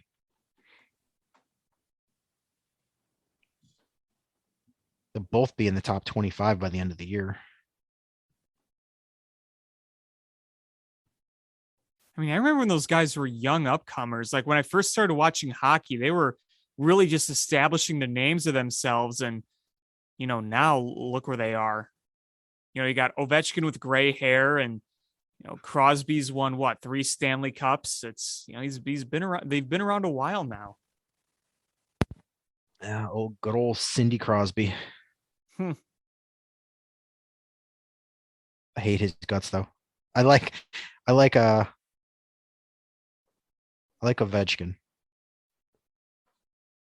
I can appreciate the talent of both.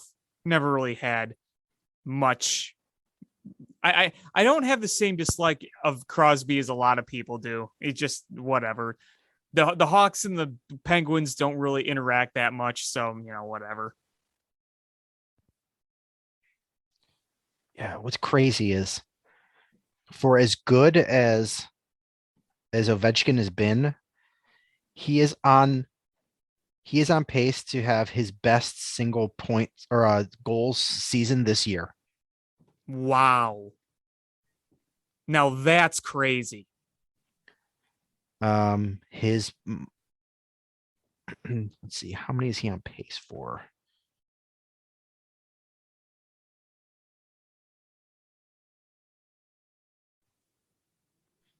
He's on pace for 70 goals this season. Yeah, I don't think he's going to get quite 70, but yeah, I mean, how many goals? 18 in 21 games? Is that what it was? Yep. Yeah. His best all time was 65. His second best, 56. Maybe he could flirt with, maybe he can. I think he could get 50, 60. Yeah, I mean, it's just crazy. The consistency. Here's his goals by season: 52, 46, 65, 56, 50, 32, 38, 32, 51, 53, 50, 33, 49, 51, 48. Last year didn't count because it was shortened season, 24. This year he's on pace for 70. Yeah, that's pretty good. And we're a quarter of the way through the season, so it's not like it's averaging out for the first 3 games. Right. And what's crazy, he is 1 assist shy of what he had. He's already tied how many assists he had last season, and he's 1 shy of how many assists he had in the 2019-2020 season. That's crazy. So he's on pace right now for a 70-goal, 70-assist season. Amazing. Which would put him at 140 points. His best points total previously was 112. Yeah, that would shatter that. Yeah, it would absolutely shatter it. Ridiculous. But the Bulls had some struggles this week. Yeah, look, losing to the Houston Rockets, you can't really have any excuses for that. That was really, really bad. And you got blown to bits by the Pacers, but I excused that game. I said, look, it was back-to-back nights. They had just gotten back from that West Coast trip. I fully excuse the loss to the Pacers. Going into that game, I said, look, they're probably going to lose this one. When you come back from a West Coast trip, you're with that hangover, and it was back-to-back nights. They just beaten the Knicks. I expected it. I wasn't surprised. And most of the Bulls Twitter was pretty much saying that before the game started. Yeah. I mean, they were acknowledging, the Bulls outsiders. They were saying, hey, listen, like, this is going to be a tough one. A back-to-back after the West Coast trip is tough. The schedule makers did not do them any favors. And the Pacers jumped out early, and I think the Bulls just sort of quit. They phoned it in. Yeah, they phoned it in. The Pacers jumped out to a 15-point lead at the end of the first quarter, and the Bulls just sort of phoned it in. And you're gonna have those nights. You chalk those up and you go, hey, listen, bad night. The Rockets game, though, that bad. That can't happen. Their Bulls record after losses this season has been like 4-1 or something ridiculous. It's good. It's a very good record. And you were facing a bad Rockets team. Bad. And you were winning at halftime, and just that third quarter, just you shit the bed. Vooch had a bad night from the floor. DeRozan had a bad night from the floor. Laurie didn't have a great night from the floor, and he just couldn't put away the Rockets, which was bad. You can't have that. Very uninspiring, sloppy play. They were it looked like they were completely out of focus, and just. Look, I get you're going to lose games, but when you lose to a team that's like, what, 1-16? Something like that, yeah, it's that bad. Can't happen. And even if you're on the road, there was no excuse for that one. And you know what? Good on them for coming back and absolutely annihilating a bad Orlando Magic team tonight. Yes, Orlando is bad, and they caught the Bulls being pissed. Yeah. And the Bulls shellacked them. And it's funny because there was a tie game at the end of the first. It was, yeah. And then the Bulls jumped on them on the second quarter, and then just piled on and didn't take their foot off the gas.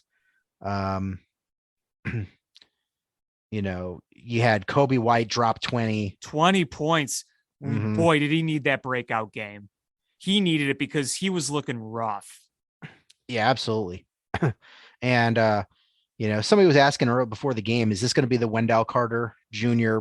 revenge game? And it started to go that way. I mean, he dropped 26. He led the Magic in points. Yeah, he had 26 points. He was 8 for 15 shooting and 8 for 10 free throw. So yeah, he put up 26 points. He had a really good game, but nobody else from that team showed up. Right. Nobody. Who cares if he scores 26? The rest of the team scored 62. Like, yeah, you got stomped. If you take away his 26, you look at his 26, and the Bulls outscored him by 100 plus that. It was, the Bulls were firing on all cylinders. It was a good game. Yeah, I mean, you look at the stats for the Magic bench. Nobody had double-digit points, and Wendell Carter Jr. was the only player on the Magic to score 20-plus points. So, yeah, I mean, and then you look at the Bulls.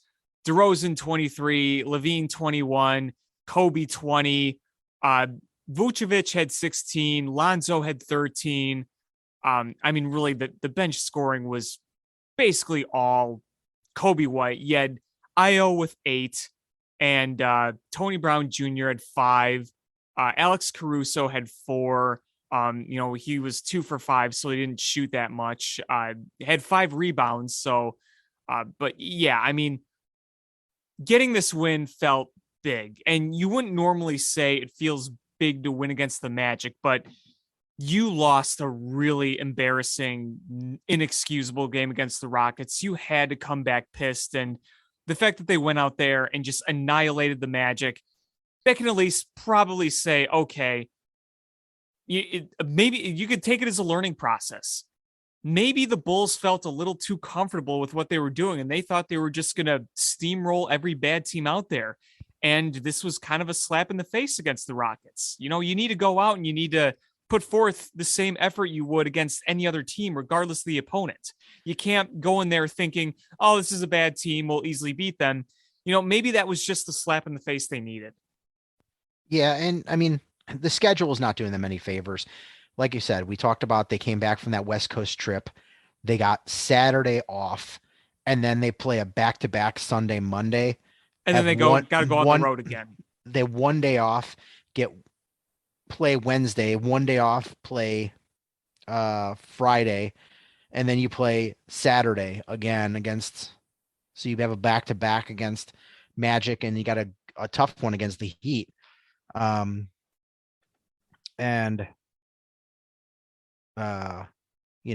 schedule makers are not doing them any favors. Next week starts to slow down. You got Monday, Thursday, Saturday games. But this back-to-back one is going to be tough because it sort of shows the lack of depth the team has. And we all knew that was like an Achilles heel. They, it's nice getting Kobe White back because you got another guy, but really they've got a short bench, and a lot of the guys that they do have coming off the bench aren't giving them a ton of points.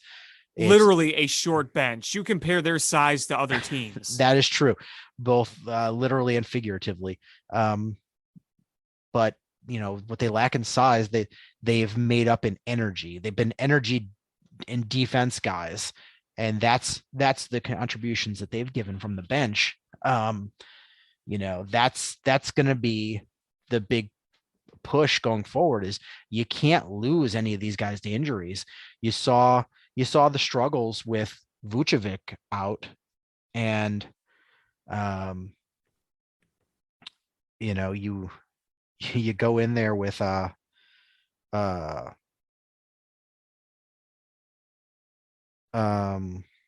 Bradley at center, and not knocking Bradley, but he's not Vucevic. No, he's not. So and then you hope for the best with Pat Williams. You'd like to be able to get another piece back in there to give you minutes and points. Yeah, absolutely. So I mean, we keep talking about it, but there's nobody's really superstar stepping it up on from the bench. Like I said, they give you energy. The guys that have performed have been consistent performers for you, but just none of them have been superstars off the bench. And you just hope that you can parlay this 20-point Kobe White performance a little more often, because he's been streaky. Yeah, to say the least.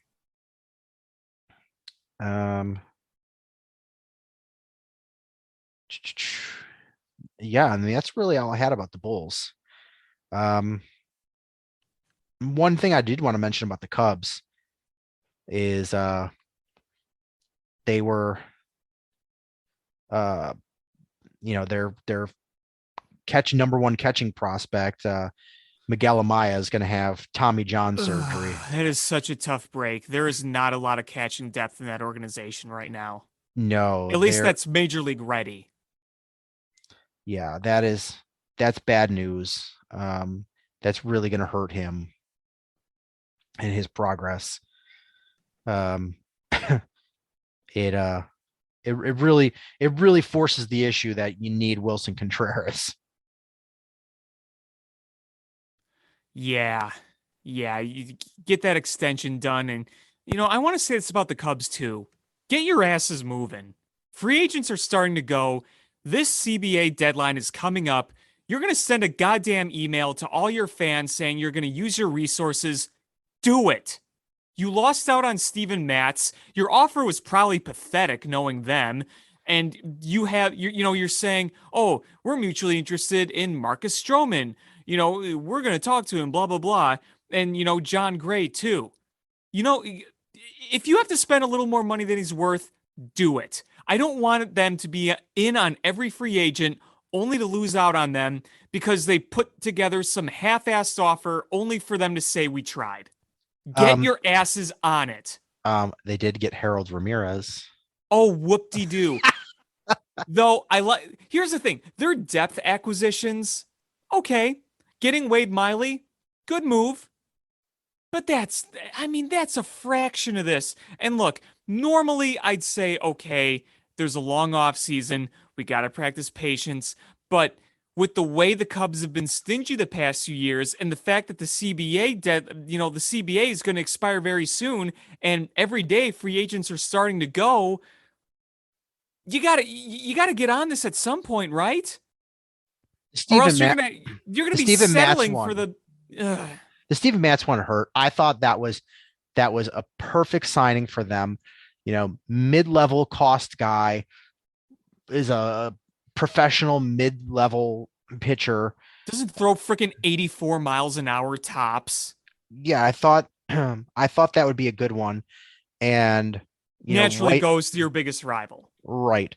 And that was a bummer. And it wasn't even that crazy of a deal.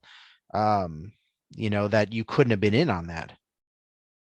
Yeah, I mean, you see $44 million for that guy, and then you go, oh, really? But you break down the AAV, you're like, okay, that's not bad, honestly. Yeah, it's 4-year, $44 million. You're paying $11 million a year for, a starter. Mid-rotation guy, not bad.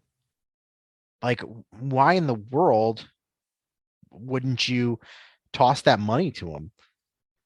Yeah. It's not denting your salary cap structure. You're paying Jason Hayward and Kyle Hendricks. That's literally all you're doing right now. Yeah, that's pretty much. And Wilson Contreras. Well, he's still arbitration. So, you're not paying him yet, but you will be. Yes. Unless you want to sign him to that extension, which you might want to get on that. But I don't know. I mean, that's Sean, the thing I don't get is shit or get off the pot with him. Either trade him for assets or sign him to an extension. You lost everybody else to lame duck status. Don't you think that? I mean, when you hear Jed Hoyer speak, he talks about having the building blocks in place. I would think it's safe to assume that he considers Wilson Contreras a building block. So you got to lock that up. This is last year of control coming up. Yeah, and I mean, and honestly, you didn't pay enough to get Steven Matz.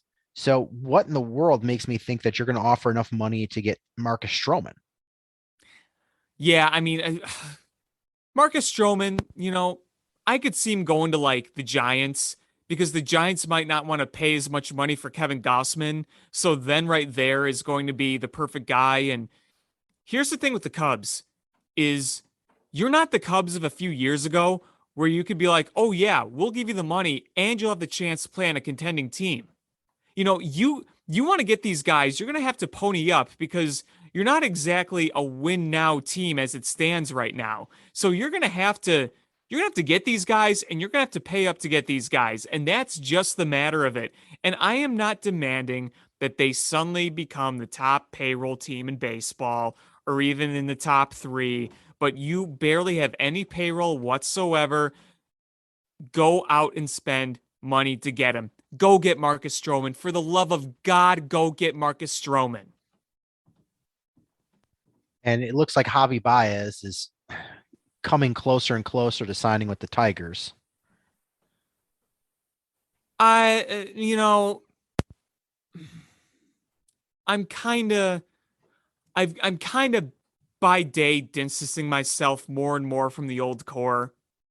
You know what? To Oh, them, I it's am. like, Yeah, I don't care. I don't want him back. I like the hustle and the magic, but that bat is brutal sometimes. it could be very good, it could be very bad. I say go get Corey Seager. Even with the risk, I want Corey Seager. Go big or go home. If they came out and said Carlos Correa himself is a little out of our range, okay, he's going to get stupid money. I'm okay not going after Carlos Correa, but I'd say, heck, being on Marcus Simeon, put him at shortstop. He might be a little steep too, but I don't think he'll be quite as much as Correa. But I think Corey Seager is the perfect balance of he'll cost you, but not Carlos Correa money. It might be a little risky, but even when he's come back from injury, he has been a damn good ball player. And you could say, you know what, Corey, we're going to move you over to third base, or we'll keep you at shortstop, whatever. But bring him here. But you know what? I don't think they will. And I don't think they'll bring in Marcus Stroman either. I wanted to be really confident in them spending money and them being aggressive. I was telling myself that at the beginning of this offseason, but day after day, it feels like we're going to get the same bull crap that we've gotten the past few years. You know, except this time, instead of not going after anybody, they're going to, quote, show interest and make offers. And the offers are going to be like half what other teams are offering, just so they can be like, oh, well, look, we tried. That's my fear. Yeah. Surprise me, Cubs. Damn it, surprise me. Prove us wrong. I'm giving you the chance to prove us wrong. You're starting to see the signings heat up, and Corey Seager, from what I hear, is looking to sign in the next week. Make the move. Do it. I mean, everybody in the beginning said Corey Seager is 100% going to the Yankees. The Yankees have come out right and said, I mean, it could just be a lie, but they said that they're going to wait out the shortstop market. They're not as in desperation of a shortstop. I mean, you look at the way their team is built. They could say, if we wait it out and some of the top guys go, and, you know, maybe one of the guys is available. I know Trevor Story isn't the greatest outside Coors Field, but I think like DJ LeMahieu, he could fit in quite well at Yankee Stadium. So, you know, maybe they could settle on something like that and still be okay. But the Cubs are in big need of a splash. And you're right. Carlos Correa is going to get stupid money. And, adjacent to this, not Cubs related, I'm going to say the guy from the Rays that signed the big extension, Wander Franco. Yeah, people are beating him up for taking a low ball offer, but that dude, like, he just set himself up for life. No matter what happens, he's pretty much going to get bare minimum $185 million. Yeah. I mean, look, people will be like, oh, you're shorting yourself, or, oh, the Rays didn't pay enough. It's like the dude just broke into the big leagues. Like they gave him a lot to keep him there. And, he hasn't shown anything. What if he stinks? I mean, I doubt it, or what if he's just mediocre? He just got a payday. Like he gambled that, he could have gambled and said, nah, I'll just take the arbitration. And then every year he's going to make, this and this and this. And, pretty much to beat that 185 million, and I'm almost guaranteed they'll pick up that 12th year. So it'll be 12-year, $223 million to actually surpass that in salary. He's going to have to put up really good numbers and then go into free agency. Yeah, exactly. And the Rays got that deal done pretty quick. Yeah. So You should not be the Chicago goddamn Cubs and see a major extension of a core player by the Tampa Bay Rays and you not able to do it. I'm just saying. yeah. So, congrats to the Rays. That's if Never thought I'd see it. If Franco turns out to be the player they expect, that was a big win for them. And Wander Franco, congratulations to you. Is sure maybe you could earn a little bit more money, but you are set for life. And look at it this way too. Who knows what the next CBA is going to look like? Yeah, it's true. Things could change. I mean, if they put in a salary cap, or there's a lot of what ifs. A lot could happen. Yeah, there's a lot of unknowns. Somebody, how old is he? 24. Is he that old? I thought he was younger than that. Let me look up. Let's see. Wander Franco. He's 20. Oh, so he's 20 years old. Yeah. He'll be 32 coming out of this contract, and he'll have made $223 million. Yep. That's a lot of money. It is a lot of money. His first 70 games in his career, 288, 347, 463, 810 OPS. And he did that when he was basically a teenager in a division that has the Yankees, the Red Sox as well, and the Blue Jays. Yeah. So not bad. So, big ups on him. And it's, is sure. If he would have done this, if Scott Boras was his agent, he would have played it out through his arbitration, and then that he would have had to get that he would have had to get that first big contract afterwards when he left in free agency in order to beat the $223 million. Like, it would not have been with the Rays, and it would have been after that first big contract. So how many years of arbitration did they get on him? Or team control? Well, it depends on your MLB service, which is going to change with the CBA. Because you remember they held Bryant down that week, and the Sox held down Eloy Jimenez. But what do you get? 6 years of control? Yeah, something like that. So, yeah, it would take, well within, probably 9 years to accomplish what he's going to do with this contract. So it's not as bad as people are making it out to be. And for him, that's set for life, and he'll get a second contract. 32 years old, he'll get a second contract, and where he's still at the end of his prime. So he's going to add to that. So good for him. Absolutely.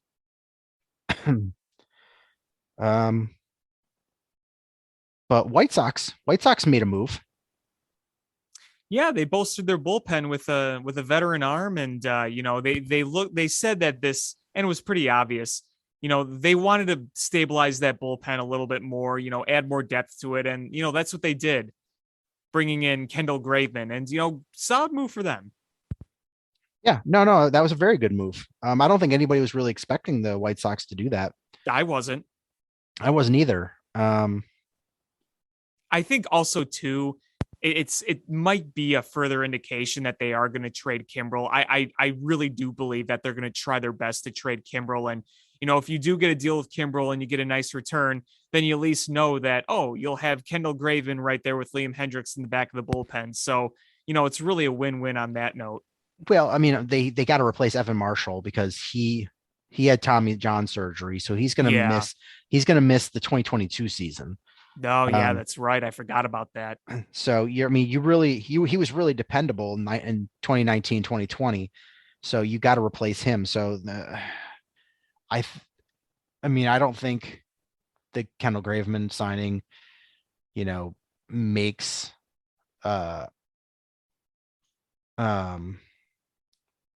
makes anybody dispensable, I but still think they're trading him though, I think so too. or they're going to But try to. they'll try, but if they can't get what they want, I think that makes it for a really tough bullpen. But the White Sox have not been movers and shakers so far in the playoffs either. No, I mean, they made the one move and you still want to go out and get a right fielder. You want to get a second baseman. Obviously, I think the most ideal second baseman for them would be Marcus Semien. I just don't know or think they're going to pay the price that he's going to come with. Well, Bob Nightingale, take it for what it's worth, said the White Sox are aiming high and looking to add a second baseman and a frontline starter. And he mentioned by name Marcus Semien and Robbie Ray. I could see them getting Robbie Ray. I feel like Robbie Ray is realistic for them. Is he though? I mean,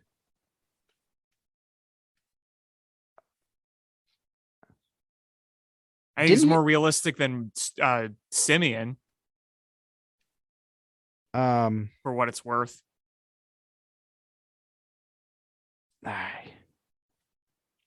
I don't know. Do you think it's gonna be too expensive? Do you not want them to get Robbie Ray? What's I think Robbie Ray would be great. Yeah. I mean, I don't think he leaves Toronto.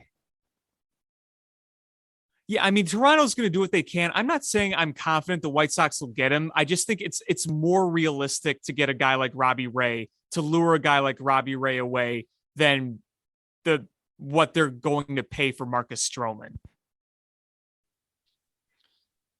But what about Marcus Semien? I mean Marcus Semien. I keep mixing up the two. Yes. I don't know. I mean, both guys are going to command some good money. They are. Part of me still thinks that I think what the White Sox might do, and we'll see, is they'll try to make an offer, to somebody, a decent offer for a frontline starter. And if they don't get him, then they'll say, you know what, we're just going to go with what we have in house. We're going to have Giolito, Lynn, Cease.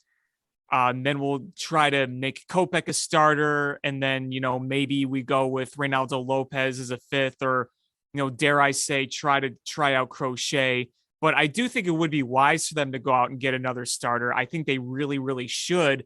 It's just a matter of they will. They might pick up a veteran who's on the lower end, more like depth cheap, but we'll see how much money they end up spending the rest of the way, because getting a front end starter, a right fielder, and a second baseman, that's going to cost you. If you want something reliable, it's not going to come cheap. Well, it's going to put them in the luxury. Right. That's the question. So I feel like the rotation they're going to do, they might make some offers to guys, maybe bring in a veteran on the cheap, but they're going to mainly look to solve that in-house. I mean, with second base, you need a second baseman or you need a right fielder. I mean, I think you need both, but, what are they going to do with right field or second base? Do you put Lurie Garcia at second base and Danny Mendick as well at second base? I mean, I feel like you got to do better than that, but, what are they going to be willing to spend the rest of the way? That's the big question. I mean, that's up to ownership, to be honest with you. I mean, they have options that they could spend money on and really cement this, go hard for it. If you bring in Robbie Ray, if you bring in Marcus Semien and Nick Castellanos, that makes you a really damn tough ball club. But they're not gonna spend, God, what are you gonna spend on the three of those guys? Probably 30, 55. $75 billion just next year alone. Yeah. Like what? Robbie Ray is probably about 30. Castellanos like 25. And Semyon 20-ish.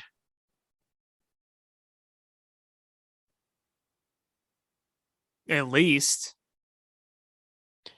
I mean, so you're looking like $75 million, and they already had what, 160 something $million payroll. That's I think that might give Reinsdorf an aneurysm. Yeah, no kidding. So I have a feeling that they'll try to pull a tune either right or second, try to trade Kimbrel for either a right fielder or a second baseman, and then try to sign a pitcher to a probably a shorter contract with a higher AAV. Yeah, they could go that route. So I just, you wonder what some of these pitchers want. I mean, Max Scherzer is probably going to get like a 3-year deal, but boy, that money, that AAV is going to be really high. Oh yeah, you're looking probably 40. And honestly, he's earned it. But the thing is, it's tough. It's tough because players think they should be paid off of their past performance, and ownership not future performance. Yeah. And ownership wants to pay them for future performance. And it's a tough balance because, like most of the time somebody is always butthurt about it. Either the team's butthurt that they overpaid for a guy that's not performing, or a player is butthurt because he feels like he's outperforming his contract. Yeah, and I do feel like some of these some of these contracts are getting a tad ridiculous. Like when you're Garrett Cole and you're making over $30 million to play in 30 games, that is a lot of money right there. But yeah, I mean, this is why we're approaching a crossroads. This is why we don't know what this potential lockout is going to look like. Yeah, I mean, Manny Machado signed a 10-year, $300 million contract. It's huge. That's Bryce Harper signed what, 13-year, $330 million contract. Yes. That's big deals, man. Big deals. Those are huge deals. And, honestly, is the way things are shaping up is those AAVs are not crazy, and they're going to get more reasonable, depending on how the CBA comes out. So many years. Yeah. You're like, oh, by the end of that, you're like, that's not so bad. I mean, even now, Bryce Harper, he's at like $25 million a year, and he was, it's kind of mind blowing that we're saying, oh, just $25 million a year. Okay. Oh, I know. Isn't that kind of crazy? Just compare that to 10 years ago. It's absolutely crazy. And Bryce Harper won the MVP, for that $25 million. Mm-hmm. Cha-ching, cha-ching. Yeah. So you're like, okay, you feel vindicated somewhat. You gave him $13 million or 13 years, $330 million. Like that's $13 million for 13 years. that would be sweet. $1 million a year.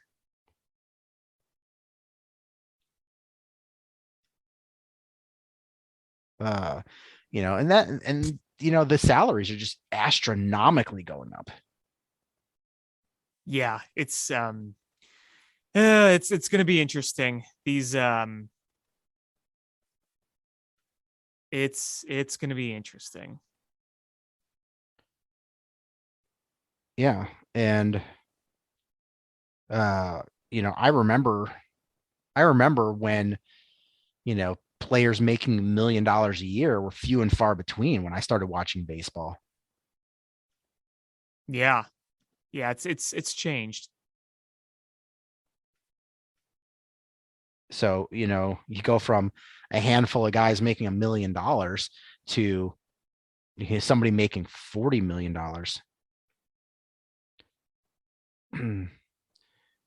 Yeah, when I started watching baseball, it was probably 83, 84. 83. Do you know who the highest paid player in baseball in 1983 was and what he made? 1983? Yes. Oh boy. Wasn't Mike Schmidt.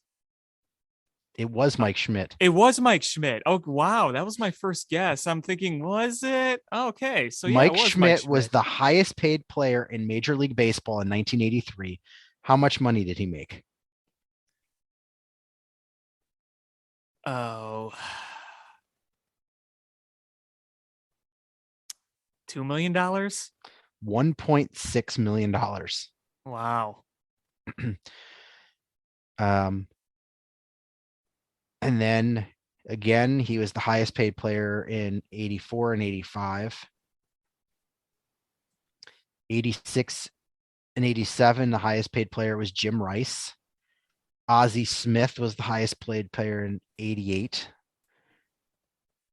Oral Hershiser and Frank Viola were the highest paid players in 89. You don't have a $3 million a year player until 1990, Robin Yount. Wow. Darryl Strawberry was the highest paid player at 3.8.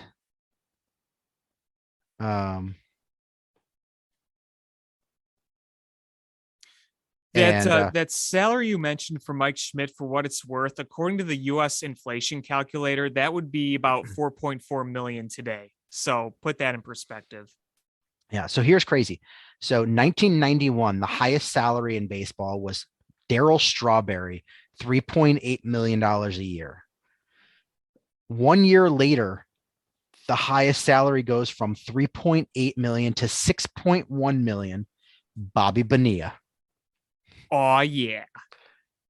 And Bobby Bonilla is then the highest paid player in 92, 93, and 94. 94, the highest paid players, Bobby Bonilla at $6.3 million a year. And then 95, it jumps from 6.3 to 9.2. Cecil Fielder. Then Albert Bell was the highest paid player in 97 at 10 a year. Then it jumps up to 15 a year, Gary Sheffield in 98. Then in 2000, the highest paid player is Kevin Brown at 15.7. Then it jumps from 2000 to 2001 from 15.7 to 22. So really, it goes from 91, 90 to 92 is when the salaries just took a huge jump, and then 94 to 95.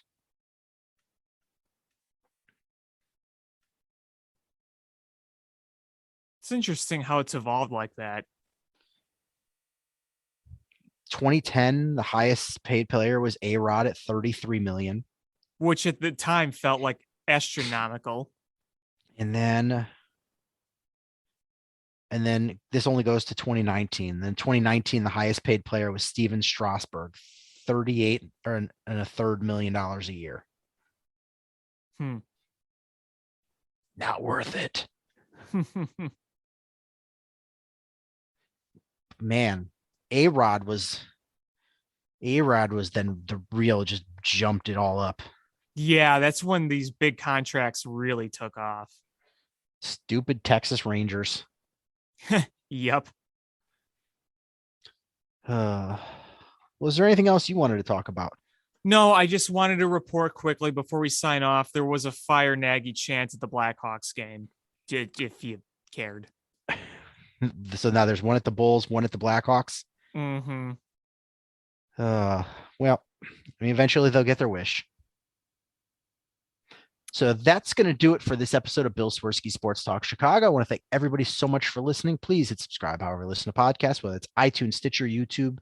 TuneIn, Google Play, Spotify, etc. Share this podcast with your friends. That's how we grow the show. Follow us on social media at Swerski Sports, facebook.com/Swerski Sports, SwerskiSports.com, AlexanderJPatCreative.com, where you can find all things Alex Pat. So definitely check that out as well. And thank you guys so much for listening. And until next time, bear down. Cubs win! What a lucky break! The good Lord wants the Cubs to win! We thank Ditka and God for all they have provided. Cubs win! Cubs win! Cubs win! Oh, I don't want her. You can have her. She's a Packer fan. She can't fit in my van. And she looks like... Remember, New Yorkers, smoking crack is not legal on planes.